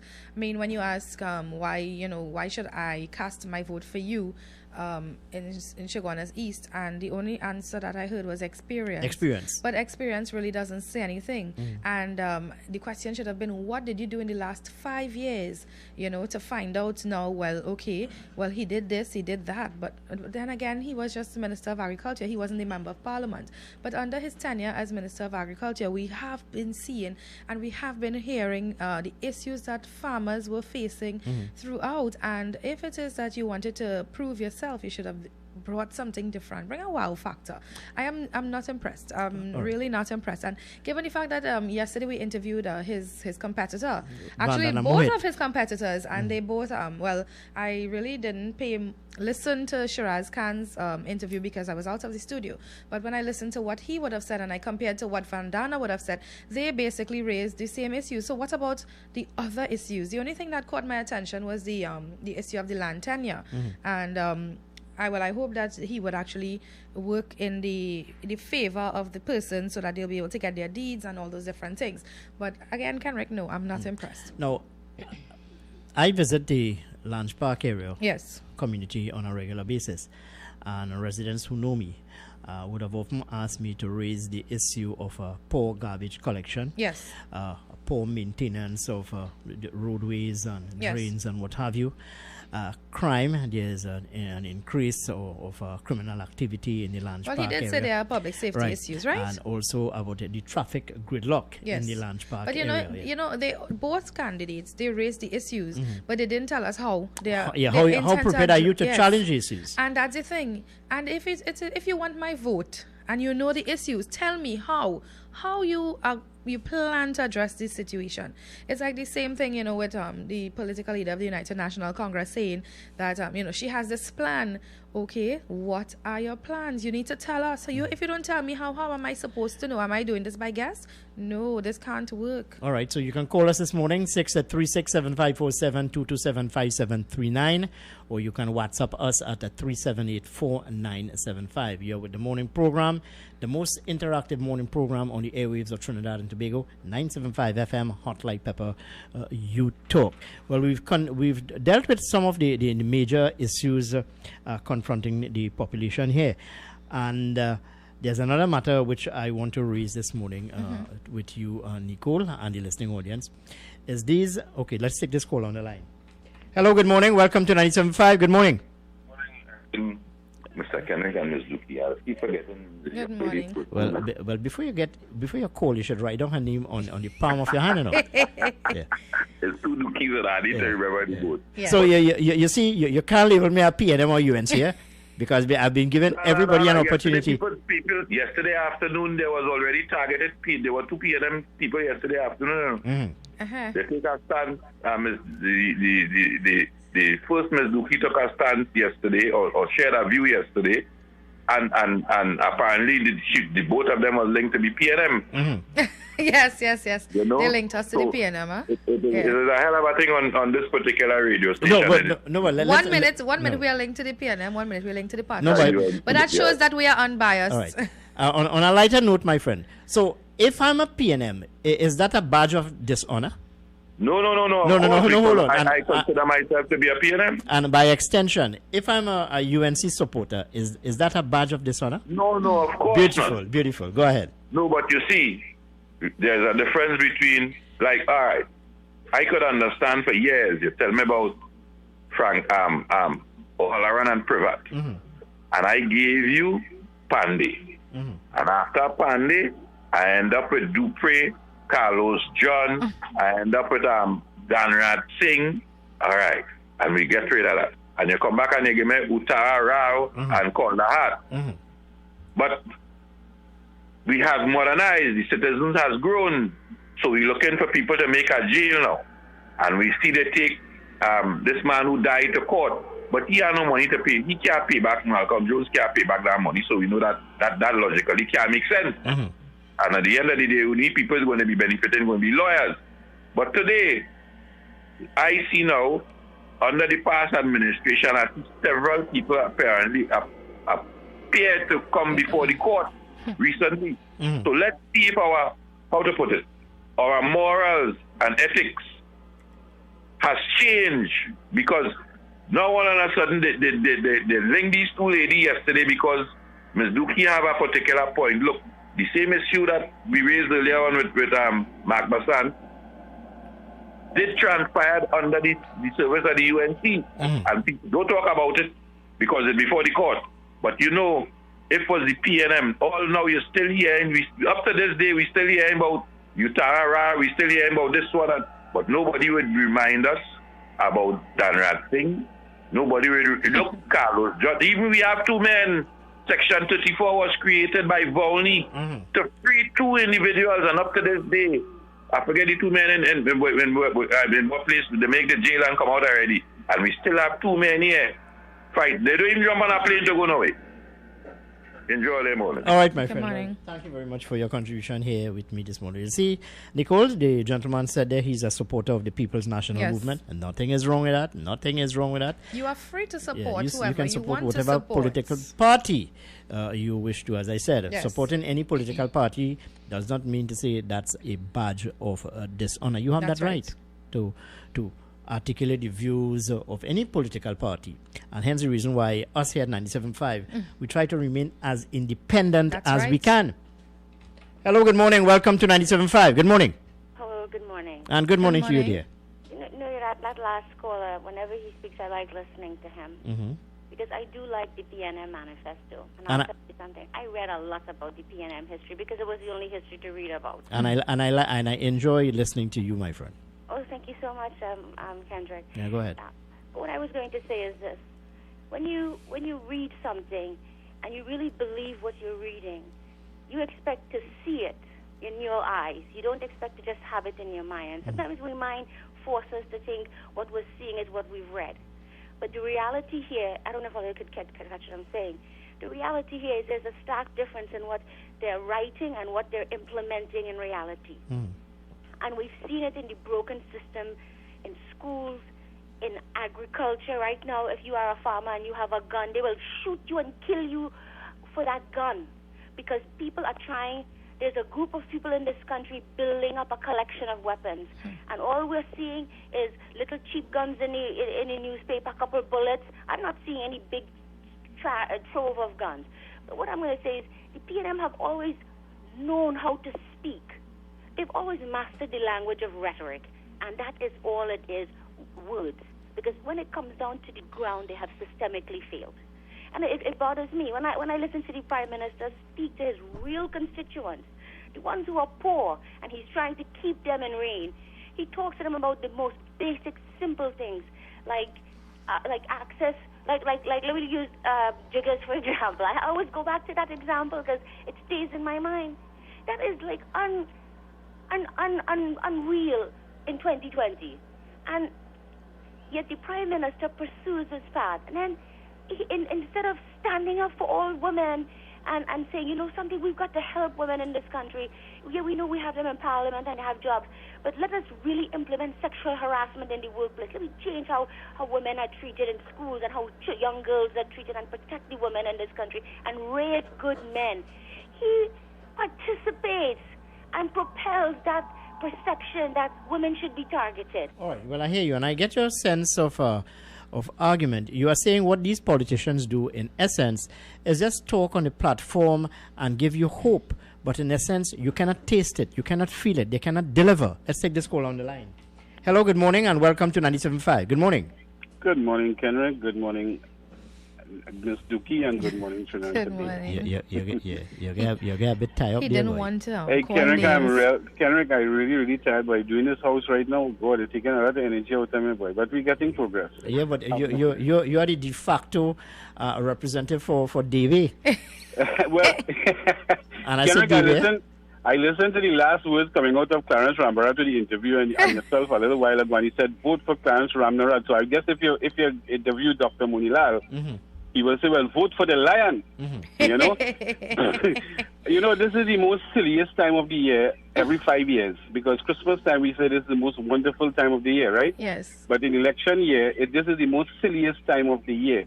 Now, according to the last caller, Kendrick, I have not seen a written, printed out documentation of a manifesto from either of the 19 political parties aspiring to be governing this country. Well, I was just reading that the PRO of the PNM, Laurel Lazama Leasing, said that the manifesto will be released soon. So we're looking forward to that. Well, I know to me, hold on, Larry. To me, a manifesto is an empty piece of document. It isn't worth the paper it's printed on. Kendrick, okay, somebody who is following politics, who is looking after the affairs of the country, want to see betterment for our children and grandchildren and great-grandchildren, having a manifesto in front of your eyes to read and understand, it is very, very important, because what is being said on the platform, if they print it out for us, we can hold them accountable to it. Yes. Just as every political party does have a manifesto. Is it that ink dry out or the pockets are dry in printing? No, because I mean, at the end of the day, I may not follow the politics on radio every single day, but if I have a copy of the manifestos of each political party, everyone is coming up with ideas and ideas, and I have a plan, and we have a plan, and this one have a plan. But really and truly, does this plan really benefit the citizens of this country? You see, I listened to Ms. Kamala Prasad, says, I'm not bashing her, but she said they have a plan. If they bring back in Trinidad and Tobago citizens in this country, they have a plan and how to give compensation to people who haven't gotten money under the COVID-19. You're not even in the treasury, you're not even in office, but you don't have a plan. I mean, you're going to give people compensation. How silly it can be. But Kenrick, on the other hand, I am asking the politicians on every single political party this morning, when election is over, I would very much like to see that the candidates and their supporters remove all the billboards and stickers from the walls and lampposts of Trinidad and Tobago. It is looking utter stink when you're driving and you're seeing people pictures by the 100 printed up on people's walls and fence and even lampposts and telephone poles in this country. I am hoping that when we talk about littering, if Gary Griffith now with his litter wardens can come out and charge people for littering, because this does not look nice. It doesn't organize as a tourist attraction to this country. Well, I hear you, Larry, and it's a very good point, and I would have made that point on this program on many occasions. But go ahead, I'm listening to you. Because I drove up Samoa this morning to end up in Santa Cruz, and I'm watching a number of these stickers on people fencing and the posters, and I'm watching and I say, oh my God, this thing looking so horrible. I hope that when the election is over, Kenrick, whoever side wins or lose, everybody's responsible for their candidate sticker to be removed clean it off, because it's not looking nice. All right. Well, I hear you, Larry. Well, to me, that is defacing public property. And and it's my understanding, but I stand to be corrected, that these posters, paraphernalia, billboards, and whatever you may want to call it or describe it, must be removed after a general election. I agree with you. It certainly is an eyesore. Let's take another call on the line. Hello, good morning. Welcome to 97.5. Good morning. Yeah, Mr. Kenrick. Kimauti.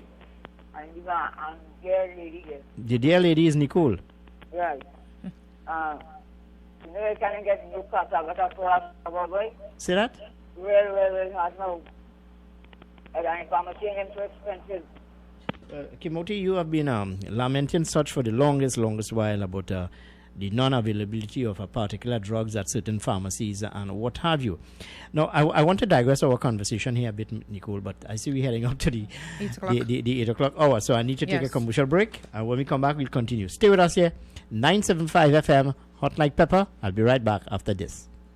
For a nice after-work climb this Friday? Well, the entire team of U97.5 FM Hot Like Pepper Multicultural Radio will be at Lima's Bar, 67 Bokal Road in Bokal. This Friday, 24th July 2020. We're bringing the entire crew. Come and meet and greet your favorite DJs and announcers. Lots of live entertainment, drink specials all night. Just for you this Friday, 24th July 2020. See you there at Lima's Bar, 67 Bokal Road in Bokal. So guys, the party continues this Saturday. Yes, this Saturday, the Hot Like Pepper Reloaded continues from 8 to 12 noon. Sharon Baru alongside DJ Vishal, 12 noon to 3 p.m. The captain takes full flight. Yes, Captain Kendall Juggernaut from 12 noon to 3 p.m. From 3 to 7 p.m. DJ Anil is in with a Hot Like Pepper mix. And from 7 to 1 a.m. the man Corky D is in the building and will mix it up for you into the morning. Tune in, log on 975radio.com for the Hot Like Pepper Saturdays Reloaded.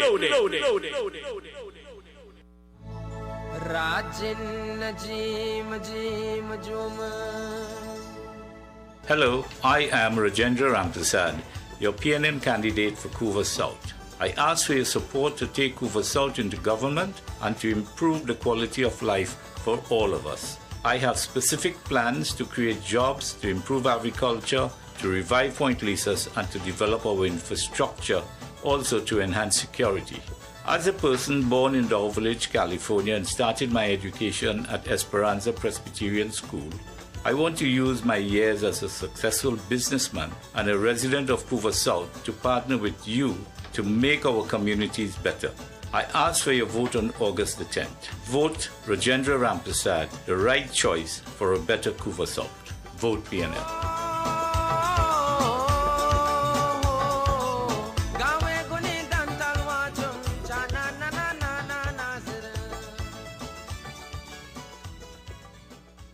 The following is a paid political announcement. This ad brought to you by the PNM. PNM is a PNM power. PNM, a positive healing power. PNM, moving forward together. PNM, introducing Rishi, my brother. All of we is one family. All of we is one family. Working together to build this country. When the world was breaking, everyone agreed. When the world was breaking, we happy it was seen. And that is why we voted for our country. On August 10th, vote PNM. Great is the PNM. That was a paid political announcement.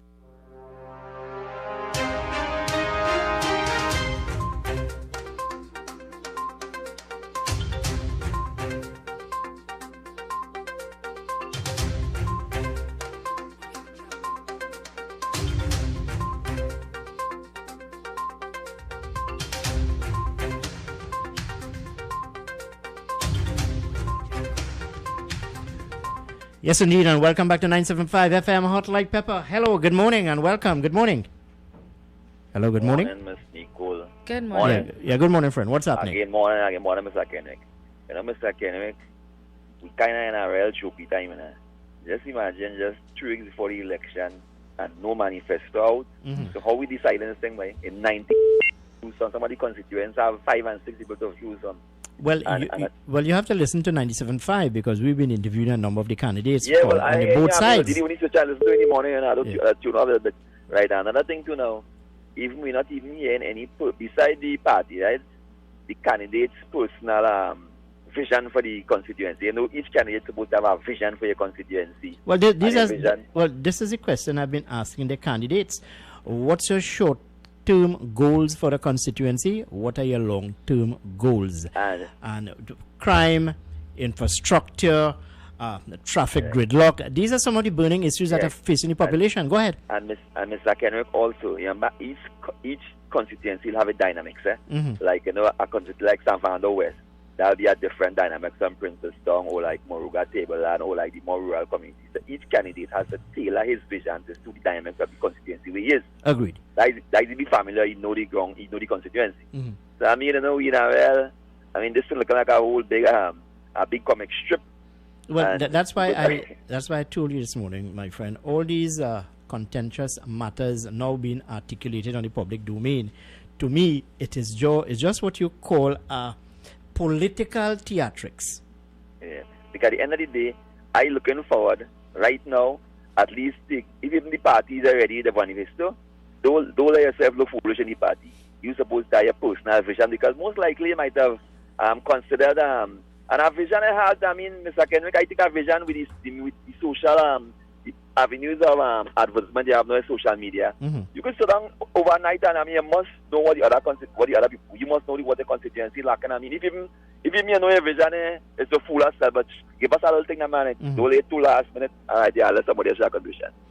All right, friend. Well, thank you very much for your thoughts with us this morning. Yes, certainly. These are some of the concerns, and these are some of the questions which I am prepared to pose to all of the relevant candidates. Hello, good morning, and welcome to 97.5. Good morning. One of the vision, Kenrick, is this. I have been going around in my community. I have a list of people who have children who is challenged. I have a list of the drains and rivers and watercourses in my community that need to be properly well maintained and cleaned. I have a list of the roads and back roads in our community that need to be repaired with pavement and stuff. I have a list of old people who are pensioners who cannot even purchase their medication. I have a list of the schools that need proper tanks. You see, politicians coming up on the platform and talking all kind of crap for the city season, but they will not address these things on the platform to inform when you have a meeting, a virtual meeting or a cottage meeting. And that is why I said I will not dance to a political party beat. Because if I'm an average man on the street, Kenrick, and I've taken my time out on a weekend and visit people and make a list, a data list, why have not the politicians and the councillors doing this? In case of emergency, I know where to run to first to help. Have a good morning. All right, well, thank you very much, Larry. We're heading up to the hour of 9 o'clock. Let's take the 9 o'clock. Oh, sorry. My apologies. We're heading up to the hour of 8. Let me take the 8 o'clock newscast. When I come back, we'll continue with our discussion, but I can stick in one call again. Hello, good morning. Welcome to 97.5. Good morning. Good morning, Kimoti.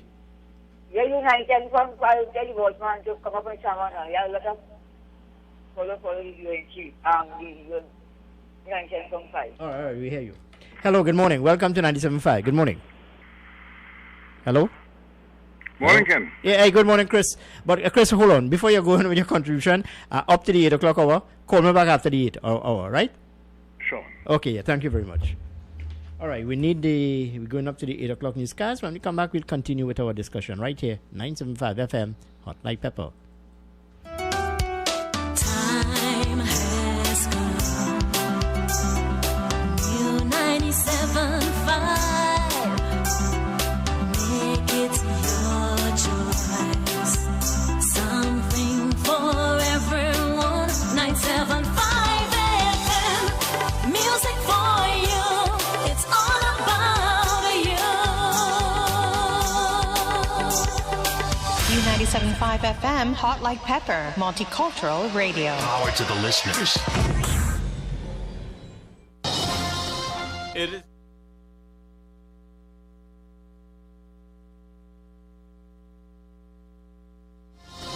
It is now time for Major News to the Hour, brought to you by Crystal Beverages Company, Super Quality Supermarket, Sheikh Elisha Limited, and the Trinidad and Tobago News Day.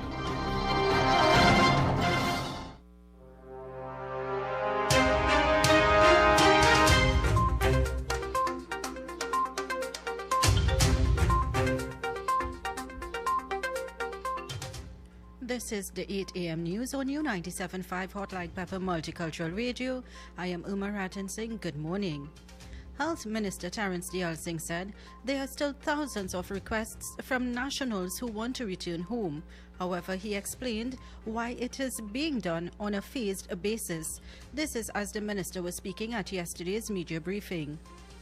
We have to assume, one, that a certain percentage of that 10,000 will in fact turn positive. He made reference to the cruise ship experience earlier this year as an example. Costa Favolosa, 71% of those persons turned positive. If you bring back 10,000 persons and 71% turn positive, that's 7,000 positive cases. What are we going to do with them? Minister Dayal Singh insisted that our country's healthcare system will not be able to manage a large number of positive cases. It means you'll have to empty out your hospitals, send everybody home, crash your public health system, crash the parallel system. So it's not as easy to say there are X number of people outside there and create X number of quarantine beds.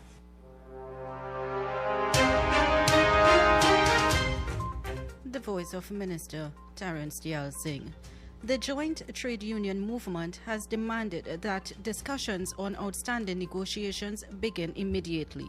In a media release, JTUM said the issues have been raised through a letter to the finance minister as far back as November 2019. It noted that negotiations are for the workers represented by 12 unions, including TTUTA, OWTU, and BIGW. The umbrella union accused the government of disrespecting workers by not responding to its letters and saying how it intends to settle the negotiations.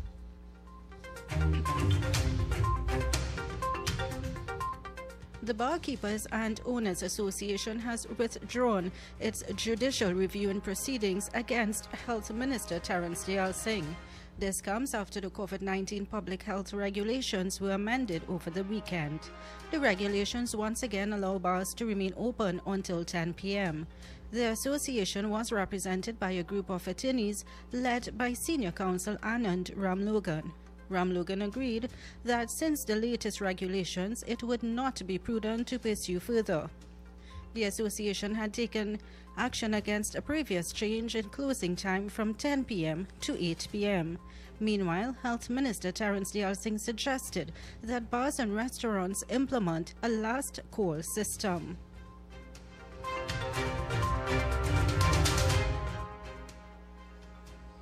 Investigations are continuing into the shooting incident of radio personality Andy Williams. According to reports early yesterday morning, Williams was said to have been confronted by two men who pulled out their firearms and shot him 4 times in the driveway of his Chaguanas home. But while attempting to run to safety, Williams was shot in his back and arm and the gunman fled the scene. Relatives found Williams bleeding from multiple wounds and rushed him to the Chaguanas Medical Facility for treatment. Police are continuing investigations into the matter.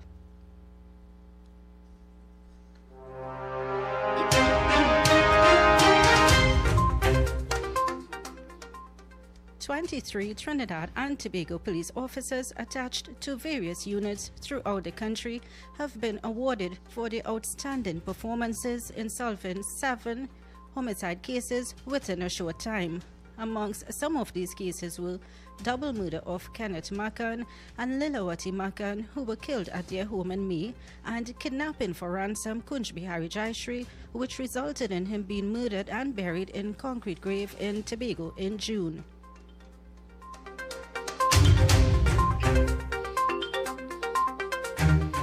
Deputy Commissioner of Police of Intelligence and Investigations, MacDonald Jacob, commended the officers for their dedication, commitment, and exemplary leadership in solving crimes. However, Commissioner Gary Griffith said, crime solving can act as a deterrent to individuals and advised the officers to be the best they can, adding that he will continue to support them, enhancing capacity and closing gaps. Griffith also noted that the arrest of murder suspects have given relatives of the deceased hope that justice will take place.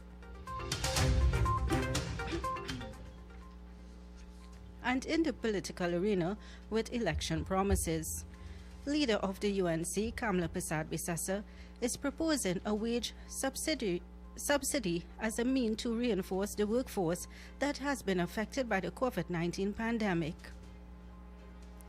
The idea was delivered by the UNC leader during the presentation of candidates by the party on Saturday night. Mrs. Persad-Bissessar stated that the plan is part of the UNC's repeated promise that they would create 50,000 jobs if elected into government on August 10th general election.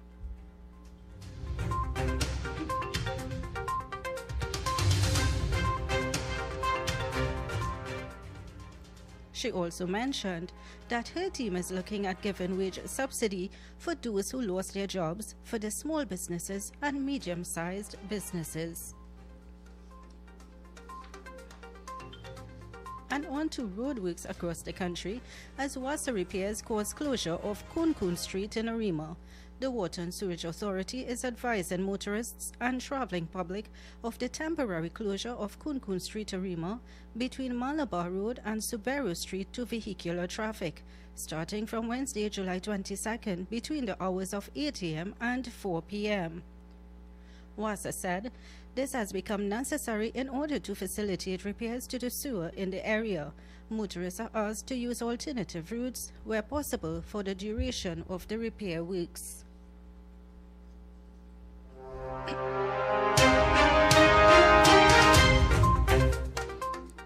And roadworks continue as in Port of Spain.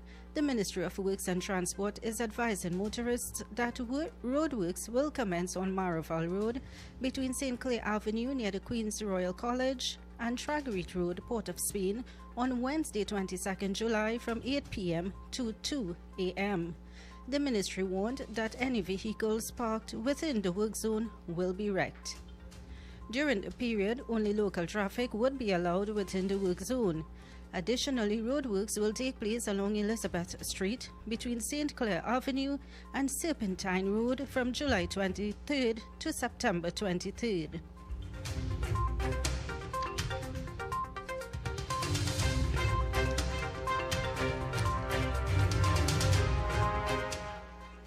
And moving on regionally in Guyana.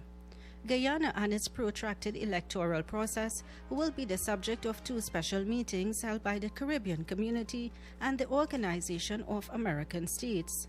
During a media briefing last week, CARICOM Chair Ralph Gonzalez said that the situation is a blot on Guyana and a blot on CARICOM.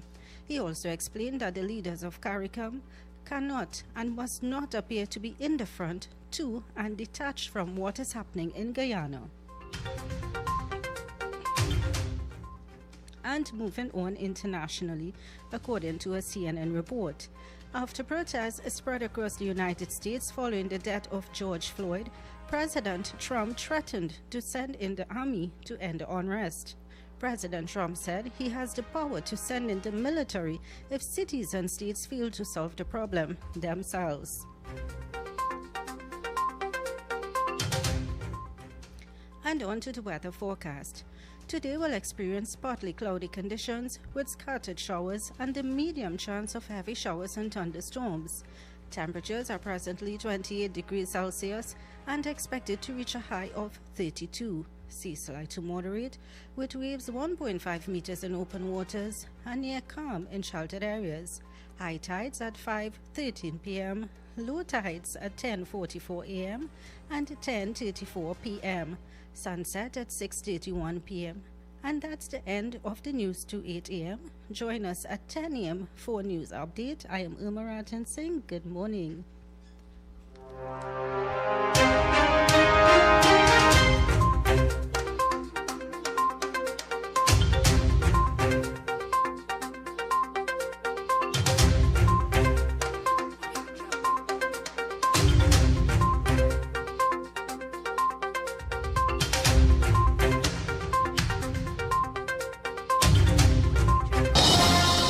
That was Major News to the Hour, brought to you by Crystal Beverages Company, Super Quality Supermarket, Sheikh Leisha Limited, and the Trinidad and Tobago News Day. A&S Hardware and the General Contractors Limited of 107 Bonaventure Road in Gasparillo. For all your hardware materials from foundation to finish. Not forgetting all your general contracting needs. We have it all at A&S Hardware and the General Contractors Limited, located at 107 Bonaventure Road in Gasparillo. Just call Tiki Ali at 650-2180. A&S Hardware are wholesalers and retailers of plywood, an assortment of lumber, galvanized pipe, hollow section, and steel. Customers can enjoy special prices on white pine and pitch pine doors. For quality items, visit Super Quality Supermarket of Endeavour Road, Chaguanas, and Trin City Industrial Estate in Trin City, as well as Quality Cash and Carry Supermarket, Cuba Car Park, for all your grocery items, liquor, fresh fruits, and vegetables, not forgetting their bed and bath section, and kitchen appliances for your home. With so many items to choose from, take advantage of our great prices and discounts at any of our 3 locations: Trin City Industrial Estate in Trin City, Endeavour Road, Chaguanas, and Cuba. For quality items, Super Quality Supermarket and Quality Cash and Carry Supermarket. Attention all bakers, doubles vendors and roti makers. Try our high quality unbleached bromate free all purpose and baker's flour. Low price and conveniently packaged in 2 pounds, 2 kg, 10 kg and 25 kg bags. For wholesale and retail prices, contact Shiklisha Limited 665-3336 or visit us at Warrenville, Canupia. Shiklisha Limited, quality you can trust.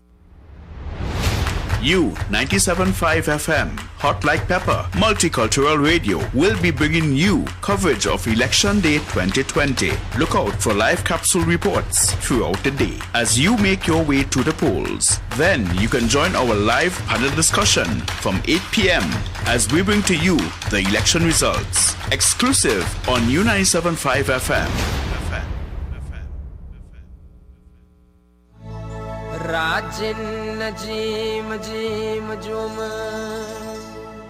Hello, I am Rajendra Ramprasad, your PNM candidate for Couva South. I ask for your support to take Couva South into government and to improve the quality of life for all of us. I have specific plans to create jobs, to improve agriculture, to revive Point Lisas, and to develop our infrastructure, also to enhance security. As a person born in Dow Village, California, and started my education at Esperanza Presbyterian School, I want to use my years as a successful businessman and a resident of Couva South to partner with you to make our communities better.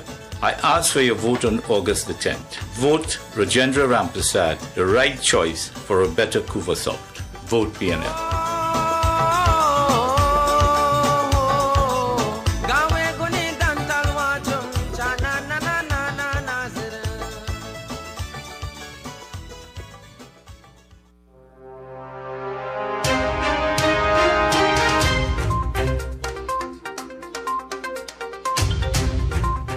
Yes, indeed, and welcome back to 975 FM, Hot Like Pepper. Just about 15 minutes here past the hour of 8 o'clock. Time check. Courtesy, the People's National Movement candidate for the constituency of Couva South, Mr. Rajendra Ramprasad. Hello, good morning, and welcome to 975. Good morning to you. Good morning, sir. Good morning. Hi, good morning. Good morning. What's happening? Well, I'm not interested in election. Why were you? Ought to be, I know who I would vote for, Mm-hmm. But I am not going to take my mouth and beat it up on this one and that one. What I am focused on is what is bubbling out. Like when you spoke with Mr. Rambarat, you see, you have one pertinent question in asking about that 1,100 acres in a repo that was given to one of the PNM supporters. No, well, that wasn't my contention this morning. My contention is to speak to him as a candidate to offer to the people of Shogunas East how best he can better their lives. That's my contention this morning. Well, politically, I don't know what kind of feedback he getting, but I don't see the PNM winning that seat at all. Not at all. And then, of my favorite person, Kamla Prasad Visesa. When they said about agriculture, she told the people, "Oh, you plant pepper. They'd have a big market for pepper." Well, I ain't seen nothing like that happen. Then she come up, "Open the borders now. Open." All right, that you spread that virus. Then what she say? The government will create 50,000 jobs. Pie in the sky. I do not know what is wrong with Kamla Prasad Visesa. She needs the checkup. Go by Obiaman and get a checkup. Thank you. All right, friend. Well, thank you very much for your contribution with us this morning as we move on to our conversation. Just in a short bit, I'll be chatting with Karim Abed, who is the UNC's candidate for the Laventille East Mova constituency. He will be coming up against the People's National Movement, Adrian Leonce. That conversation from just around 8:30 this morning. So in the meantime, you can share your thoughts with me. Let me know what is happening in your community. What are some of the challenges that you are facing? I know that a number of communities in South Trinidad, especially rural South indeed, so to speak, of course, have been suffering from a lack of a proper pipe-borne water. It's a concern for most people living in South Trinidad. So you can call us here this morning and share your thoughts with me as we continue with our discussion right here, 975 FM, Hot Like Pepper.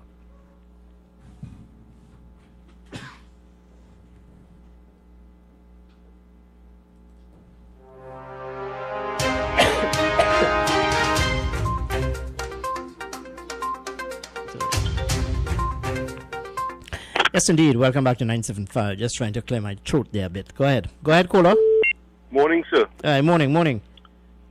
Kenrick, I think every candidate that is contesting the election for the PNM have to explain to this country why would a government shut down Petrotrin.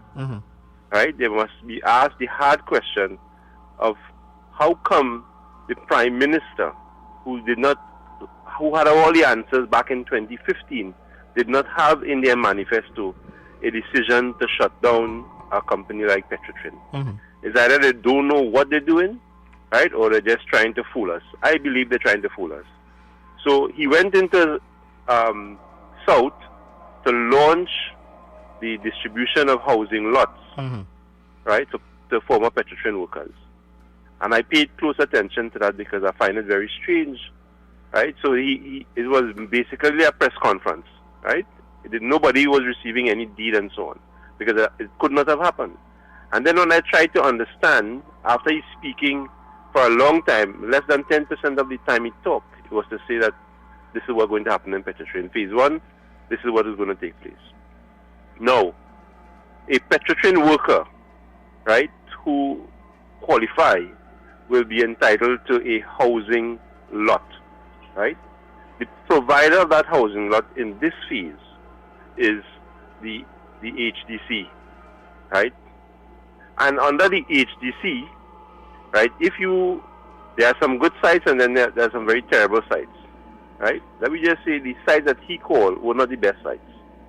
And then there's another organization called the LSC, the Land Settlement Agency.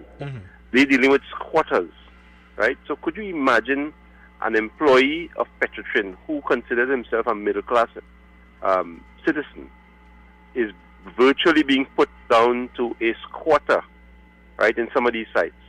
They have no respect for nobody. They have no consideration. And I think that they could try and they could bray as much as they want.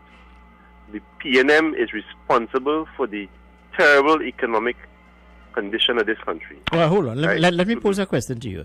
Do you think that this debacle, the shutting down of a Petrotrin, which would have impacted negatively in over 10,000 households, and would have impacted negatively on the fence line communities surrounding Pointe-à-Pierre, do you think this can sway against the People's National Movement ahead of the 2020 general election? I am certain about it. Mm-hmm. The people in the south, right, the people in the east-west corridor may put it a little further behind, but the people in South Trinidad, those small companies who act most of the time as subcontractors to the major companies, and some of the major companies, they are feeling the impact of the closure of Petrotrin. Right? When I look at people who were former employees of Petrotrin campaigning with the PNM, right, and I talk with them, all they are saying is we have to get something to do. Right? In other words, they are looking at their selfish needs, and that is fine, right? But as long as we understand that you are pursuing your selfish needs. So like, I'll make the analogy, like you have a woman in a house, a wife, that you're battering, and she feels she can't escape it because, right, who would take care of the children and who would take care of me kind of syndrome. This is the condition the PNM have this country. They have no clue how to solve the problem. Put them there for another 5 years, it's going to be more disaster. I am not saying... And we can also use that same argument for the shutting down of Caroni 1975 Limited. I have always put forward the argument that that industry should not have been shut down. More say, fine, you want to shut it down, fine. But you should have it up and running for domestic use. And even the Petrotrin refinery for domestic use. You understand the point I'm making? Of course, no. If Kamala, and I don't like, she's not a saint, etc., right? But if she says, I'm going to hold her to it now, she says that she's going to restart the sugar industry. I think that what she is trying to say is that the cane farmers, who was former cane farmers, will be allocated those lands that are good for producing cane, and they could develop it, right? So efficiently as they have done in the past. But you know, that to me is a pie in the sky, because when one look at the present infrastructure of because where they want to set up this plant is at using St. Madeleine, and when you look at the present infrastructure today, you have to start all over again, my friend. Of course, and I agree with you that St. Madeleine is no longer the best location for that. Yeah. But the plant itself could be placed easily in another location where the lands are more central to it, right? But I think we need to be producing not only sugarcane, but to help develop that agricultural sector. And what she's speaking about could really mushroom into the other industries, as Caroni can. What they were doing, for example, with the citrus and the animals and so on.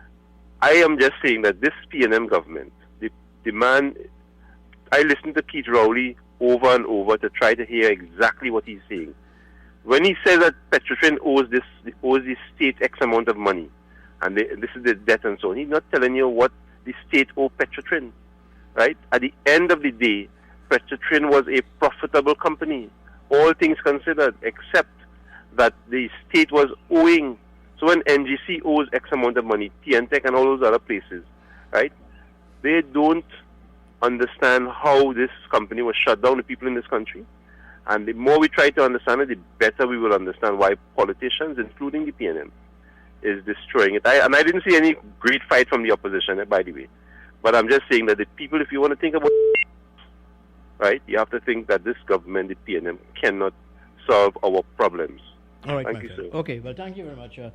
Interesting discussion we had with one of our callers here this morning, referring us back to the Petrotrin issue. Let's take this call on the line. Hello, good morning, and welcome to 97.5. Good morning. Good morning, it's me again. Yeah, good morning, friend. All right, let me talk about Petrotrin. Why would a politician want to make a wild remark? I will bring back Petrotrin, and I will restart the sugar industry. How many billions of dollars? Where are you going to get this money? This woman is only trying to play on the emotion of people and jobs. I cannot understand. And we believe that. Come, I can't believe them kind of thing. I've been on this earth too long for somebody to dangle a carrot in front of me. Hello, good morning. Welcome to 97.5. Good morning. Morning, Mr. Kenneth. Yeah, good morning, sir. Yeah. It is impossible to start Petrotrin and keep it for domestic purpose because it's like a pot. It requires a certain amount of water to keep it a day. That means we was importing how much $1 million in oil and losing $7 or how much dollars on a barrel when we produce it. That was said by the minister. So there is no way you could downsize Petrotrin, Mr. Kenrick, and keep it for domestic use. It's the same thing like Karen. Look, a man called and asked about the farm the government give away.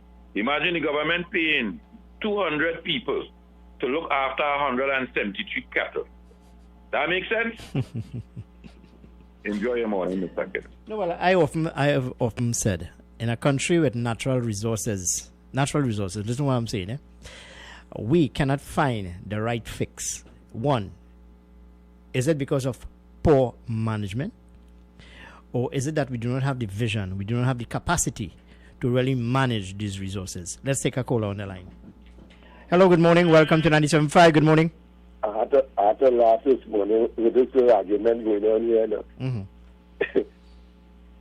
2010 to 2015, if she wanted to bring back the sugar industry, she had money, she had the people around, the land was still there and all them things. When you don't give away 6,000 acres of land to people to do agriculture and nothing wasn't done, how you, now you, look at the time, now you're talking about bringing back the refinery, and now you're talking about bringing back the sugar cane industry and all them kind of thing. So, it's scary. Why you don't go up for a candidate or something and say something different, right? If you're a candidate for the UNC, I'm sure you're going to be saying something different than what the leader saying, right? In PNN, you're going to be saying something. How is it that, why you shut down Petrotrin in the first place? It wasn't making no money. People are understanding that. You shut it down because it wasn't making no money, and you have to put out, when you could put otherwise, you have to put it out there to keep something sustained and going up, and you can make it nothing. The same thing with Caroni. The Caroni, you're giving, and you just can't cut a profit. You just can't. And every time you buy a new tractor, half of the parts gone in it. All that kind of thing, it can't work. Okay, friend. Well, thank you very much. Hello, good morning. Welcome to 97.5. Good morning. Morning, Ken. Yeah, good morning, Chris. You know, I hear this about Petrotrin and the cost. What we have to look at is the cost of production.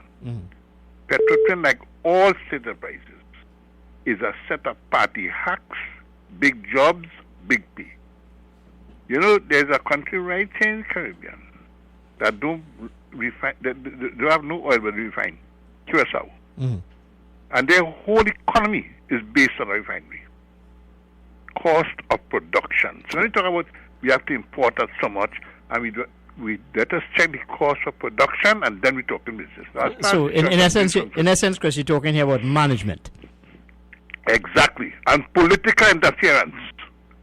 These two gentlemen on Sunday made this point: political interference. Espinay made the point: political interference. That is what caused Petron to go down. I started 1976 when the then Prime Minister said, "Hey, you see me when I say something, nobody must contradict what I say." And fired the Governor General who had oversight and put a president who tell what to do.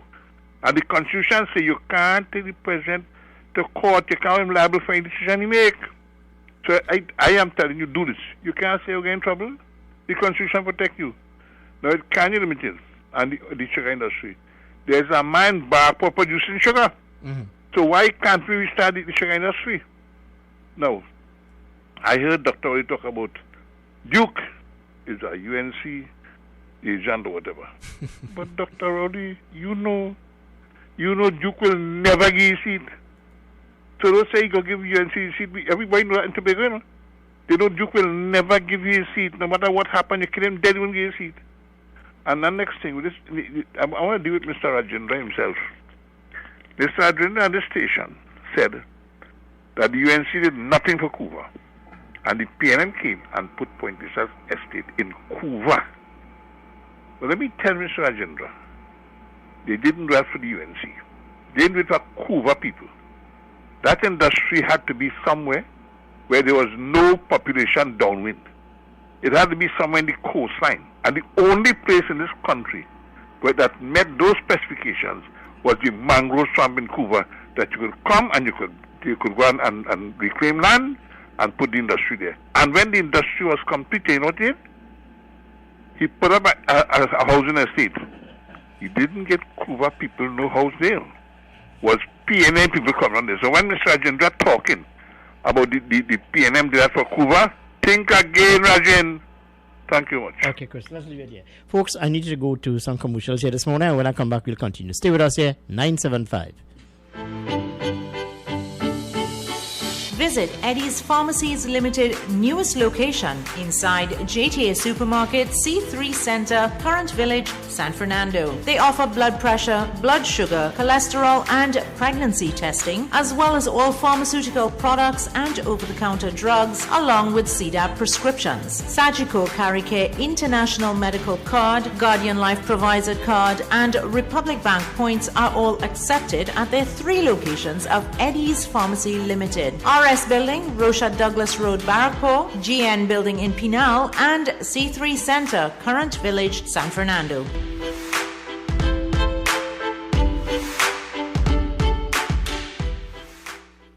Are you tired of aches and pains in your joints and back area? Well, your relief is here with Ridopain Liniment. Ridopain Liniment gets rid of fibrositis, strains, sprained ligaments, stiffness, and all your arthritic and muscular pains. It is also excellent for sport injuries. Try Ridopain Liniment today. It really works. Available at Bartlett Drugs and all leading pharmacies nationwide.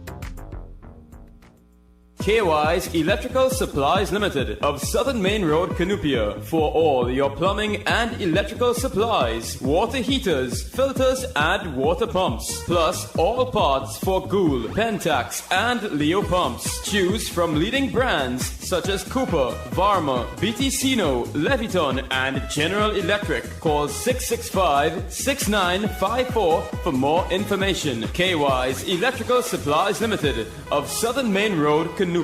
The following is a paid political announcement. This ad brought to you by the PNM. All will be fine. Look, we made the right choice every time. Still a job to be done and a race to be won, and we know we will win every time. Just keep the faith, heads up high. We're together in this, you and I. Yes, the job will be done and the race will be won, and we know we will win every time. And we go vote for the love of we country. We go vote to protect the treasury. Vote is only Dr. Rowley. The right choice for TMT. PNM is the choice. PNM is the voice. PNM all the way on election day is the right choice at the right time. Hands in the air for the police. Hey. On August 10th, vote PNM. Great is the PNM. That was a paid political announcement.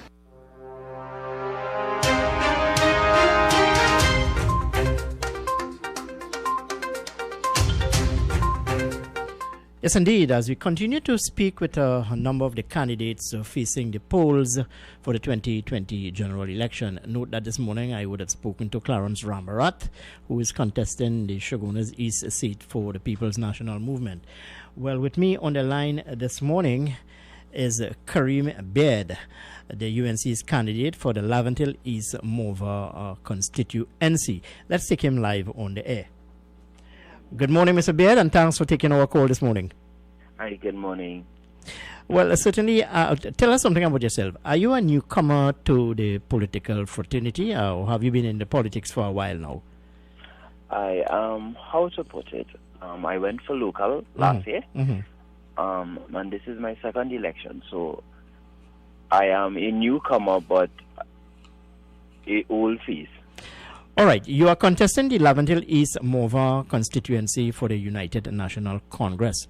This seat has always remained with the People's National Movement. Its current MP, or shall we say outgoing MP, is Adrian Leonce. How confident are you of returning, or rather cementing this seat for the United National Congress? I am very confident at this time, as we would know that Adrian is a wonderful man, and I take nothing away from him. However, we have seen neglect on behalf of the party after 58 years. And with that, the infrastructure and the whole system of our community is really going down instead of going up after 58 years of total dominance. And what are your plans for the inner city youths? No doubt you would have a number of young men within your community or within the constituency who are crying out for help. How are you proposing to deal with this matter? How are you proposing? What are your plans to deal with unemployment, especially creating avenues and measures for the young men to empower themselves? Nice. Which is very important, because the youths and the young men and women in the community are crying out because of lack of jobs. And in order to create jobs, there is work in Laventille East to do for the next 50 years, because our infrastructure is so horrible. And these young men are willing to work.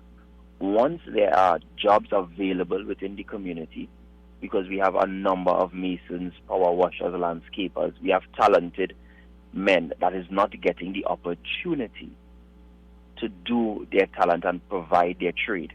So with me as their MP, I would ensure that they reap the benefits of growing their community. So they would be working to build their community at the same time as getting a sustainable job and developing family life, because CPAP and URP is not good enough for my community. Mr. Baird, 3 weeks, or a little more than 3 weeks before a general election, no doubt you have been pounding the pavement, you have been whipping up support within the constituency. What is the reaction coming from the constituents, more so the young men and women from the Laventille East Morvant area? What are some of the challenges? What are they telling you? They are telling me, one, the normal line is all politicians are the same. We only see you once, twice. Once to ask for your vote and once to ask for your vote. So that is one of the major challenges, me defending the fact that I am not the same as the rest for 58 years. The other is saying they want a representative that they can find and see and actually relate to the people and come down to the roots. Just like now is election time, we are going door to door, we are knocking, we are asking them for their votes. They are saying to me that they don't want the same thing to happen again, because no longer are they comfortable not seeing you for 5 years and we pitch a road and we do this and that's comfortable. No, they're actually saying we want to see you for 5 years. All right, so how challenging it is for you to impress upon these young minds that you can offer them something different. In essence, Mr. Baird, what are your plans to empower the young men in the area? You spoke about URP and CPEP. That's not enough, but what are your plans? Nice. My plans is basically, one, through education, which is very important, being able to motivate them to become more than they think that they are and what we tell them that we are. With that, I empower them to be entrepreneurs. So I empower them now to build and start their own business, where, because CPAP and URP is okay, yes, but at the same time, they cannot carry that to the bank and start a family and start a home. Hence the fact we have so much crime, and now that the crime situation has drastically decreased in our area because they realize that they are killing out each other and we are not growing as a people, but we are just simply spinning top in mud. My plans is basically to motivate sit with them one-on-one if possible, sit with them in groups, sit with them and actually motivate them to do something. So now I'm going to inspire them to own their own business. We're starting from small, and then from small we grow big. Me working hand in hand with them, they working hand in hand with me. Hence the fact, as a representative, I want to be their voice. I want to be able to advocate for them and be the voice that they never had growing up and the voice that they never had now. All right, crime. In inner city, or rather, let me look at this. Port-of-Spain East has always been dubbed as an area that is heavily, let's say, involved in criminal activities. We're looking at crime here. The murder toll for the year now stands at over 254, and we have a number of burglaries, home invasion, and what have you. What are your plans to stem the crime scourge in the Laventille East Morvant constituency? What are some of the plans? We're talking here about do you want increase in the presence of police officers and so on? What are your plans? Nice. My plans is basically this. Increase in policing is wonderful, yes. At the same time, as we know, not all police would be the same. So some police pick on people. I have seen it for my own self. They enforce the law in such of a manner they are right and you are wrong, regardless of if you are right. So what my plans is basically to create community watch programs. So hence the fact I place cameras in strategic parts of my community, in the communities, where we able now to manage. And once we manage that, we are able to see everything. And once we can see everything, now that would now carry the crime rate even lower than it is right now in our area. Because once the youths are active, because as we say, devil find things for idle hands. And once the youths are active and actually going to work and making a life for themselves, they would find it now hard to resort to that. Because when you have nothing to eat or nothing to drink and you have children and they are asking you for this and asking you for that, as a man you would get frustrated, you would get bombarded. And once you don't have that level of empowerment, you resort to the next best option. As I said to them, when I go to work and I work hard and I buy my stuff and you come and you steal my stuff, that would only equal me to hate you. But once you are working hard just like me, we are able now to meet on a different level, because now they would see that some is having and some is not having. All right, Mr.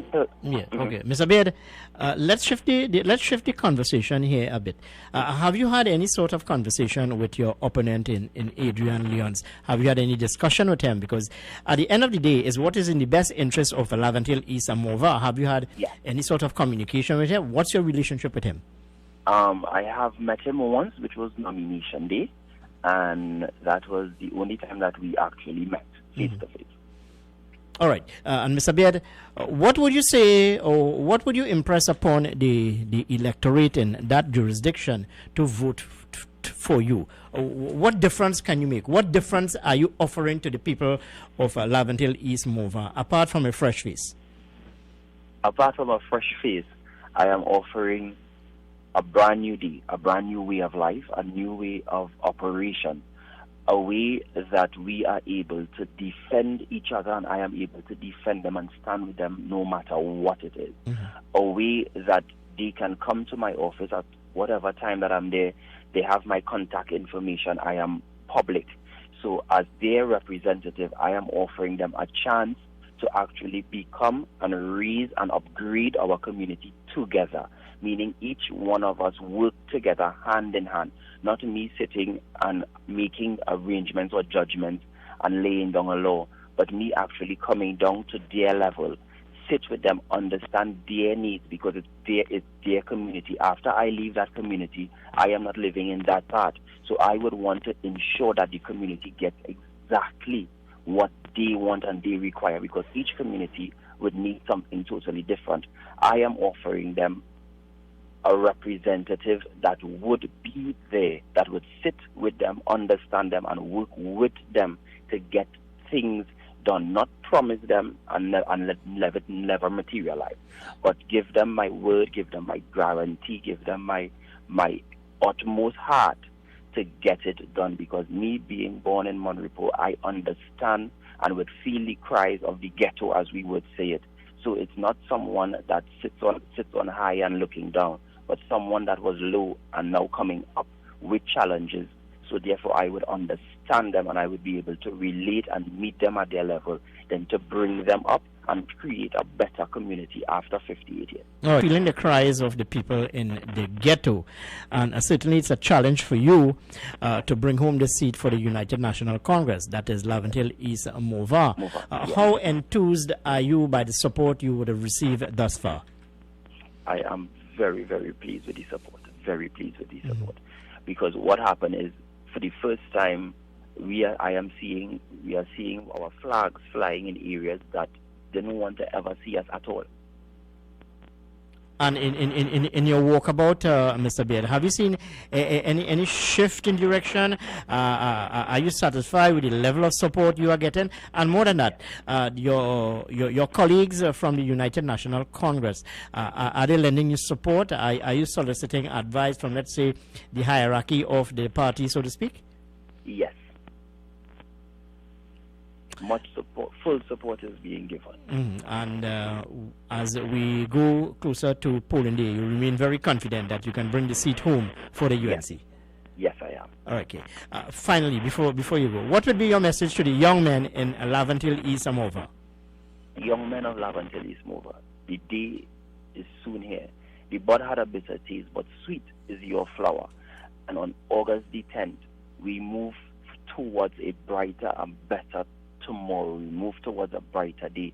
Now is the time where we change the landscape of politics and politics, as they would say, but now we change it. Now is the time where we give someone a chance to do something for our community and upgrade and make our community better, not for our generation, but for generations to come. All right, Mr. Beard, I want to thank you very much for sharing some thoughts with us this morning on our program. I promise that we'll chat again before polling day. Thank you very much for being with us here, and all the best to you and your campaign team. All the best to you, my friend. Thank you very much.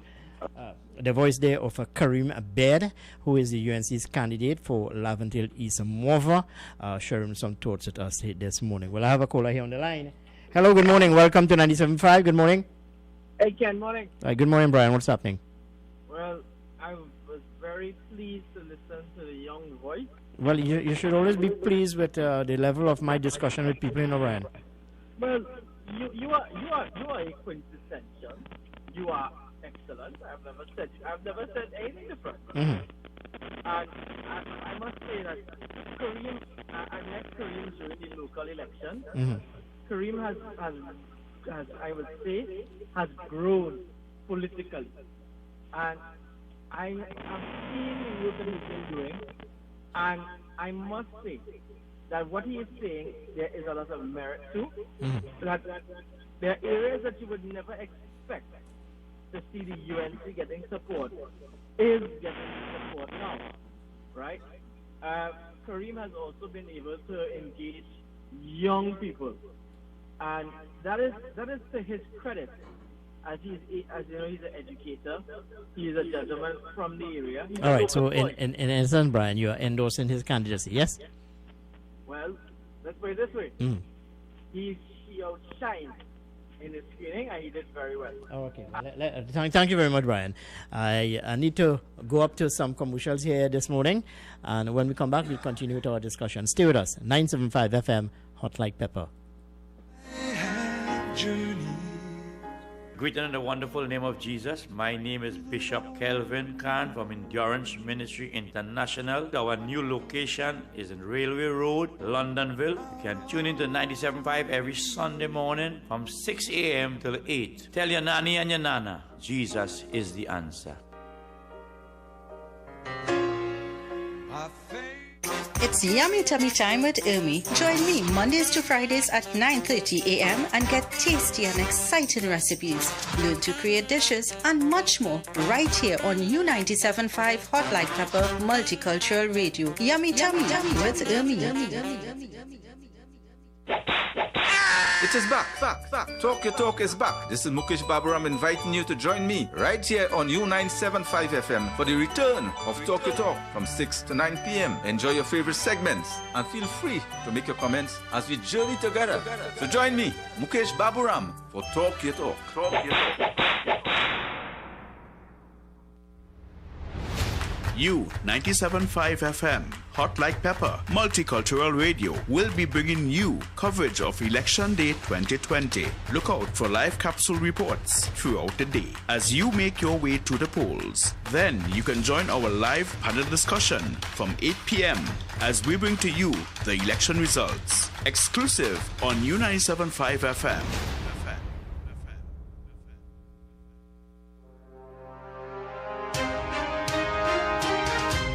Yes, indeed, and thanks for taking in our call this morning. I have some other callers on the line. Hello, good morning, welcome. Hello, good morning, and welcome. Good morning. Hello. Morning, Mr. Henry. Good morning, friend. Hey, very good, man. But I listened to the little discourse with the on Petrotrin here with people. And I want to suggest the challenges the PNM had faced. Petrotrin is really supposed to be addressed during Kamala administration to not close it down, but the restructuring should have started sometime there in some form or format. And it didn't start, and apparently what we coming to see right now, the government didn't have enough. For some reason the impact or the impact assessment wasn't they were not guided accordingly. So now as it's shut down right now, the real challenge it is. And then plus the Mr. Roger and all Roger realized by that headache, and he don't realize right now, that headache itself. And it's we're in a very complex situation. And going forward, whatever happened already happened. Going forward, we'll need all hands on deck, considering Petrotrin and all suggestions, and see how best we could whatever already a kind of bad situation.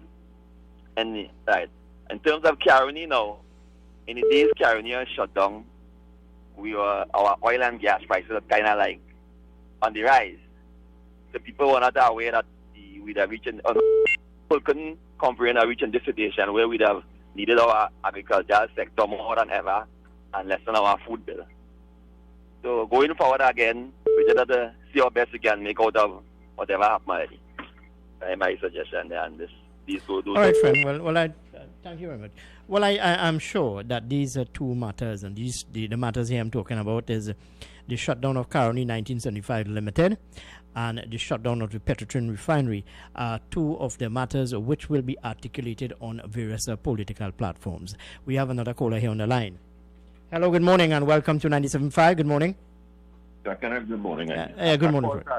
That old gentleman last quarter. You know, he have a hate for our first Prime Minister because he tell me about the bill Point Lisa, and when they're done, they didn't employ no people from Cuba. Garbage. Because 90% of the people who supply things to Petrotrin are from Cuba and they are not African.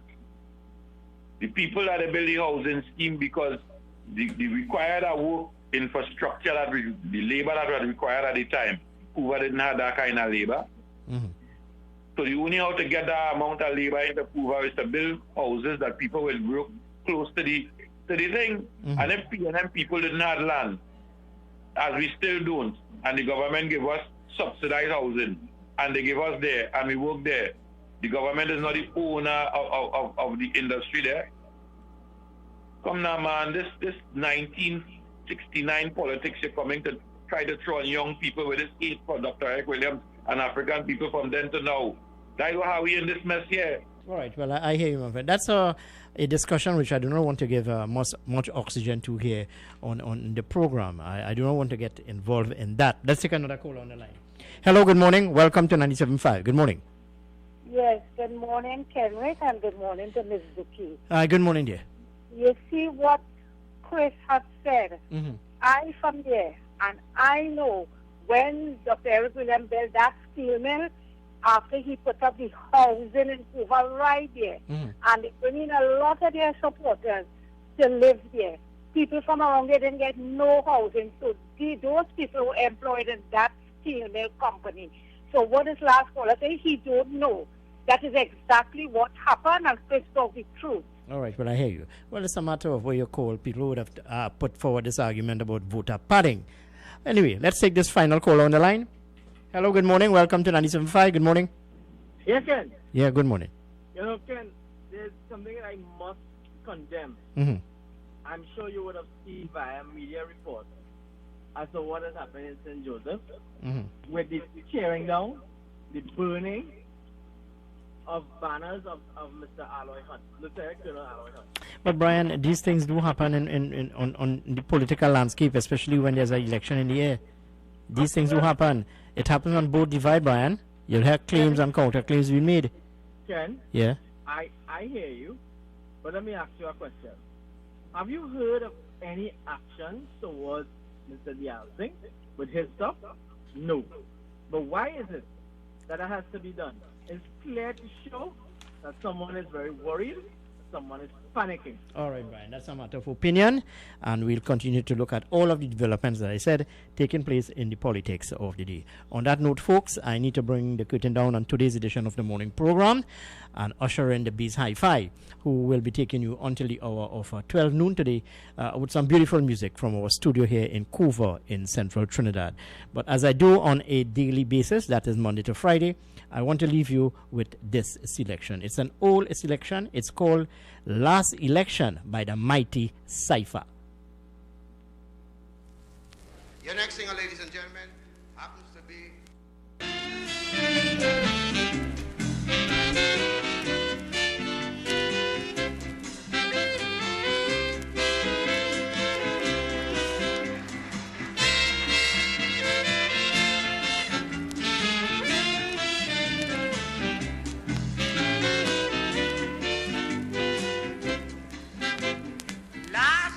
Election had so much fun. I am one who's sorry it done. Last election had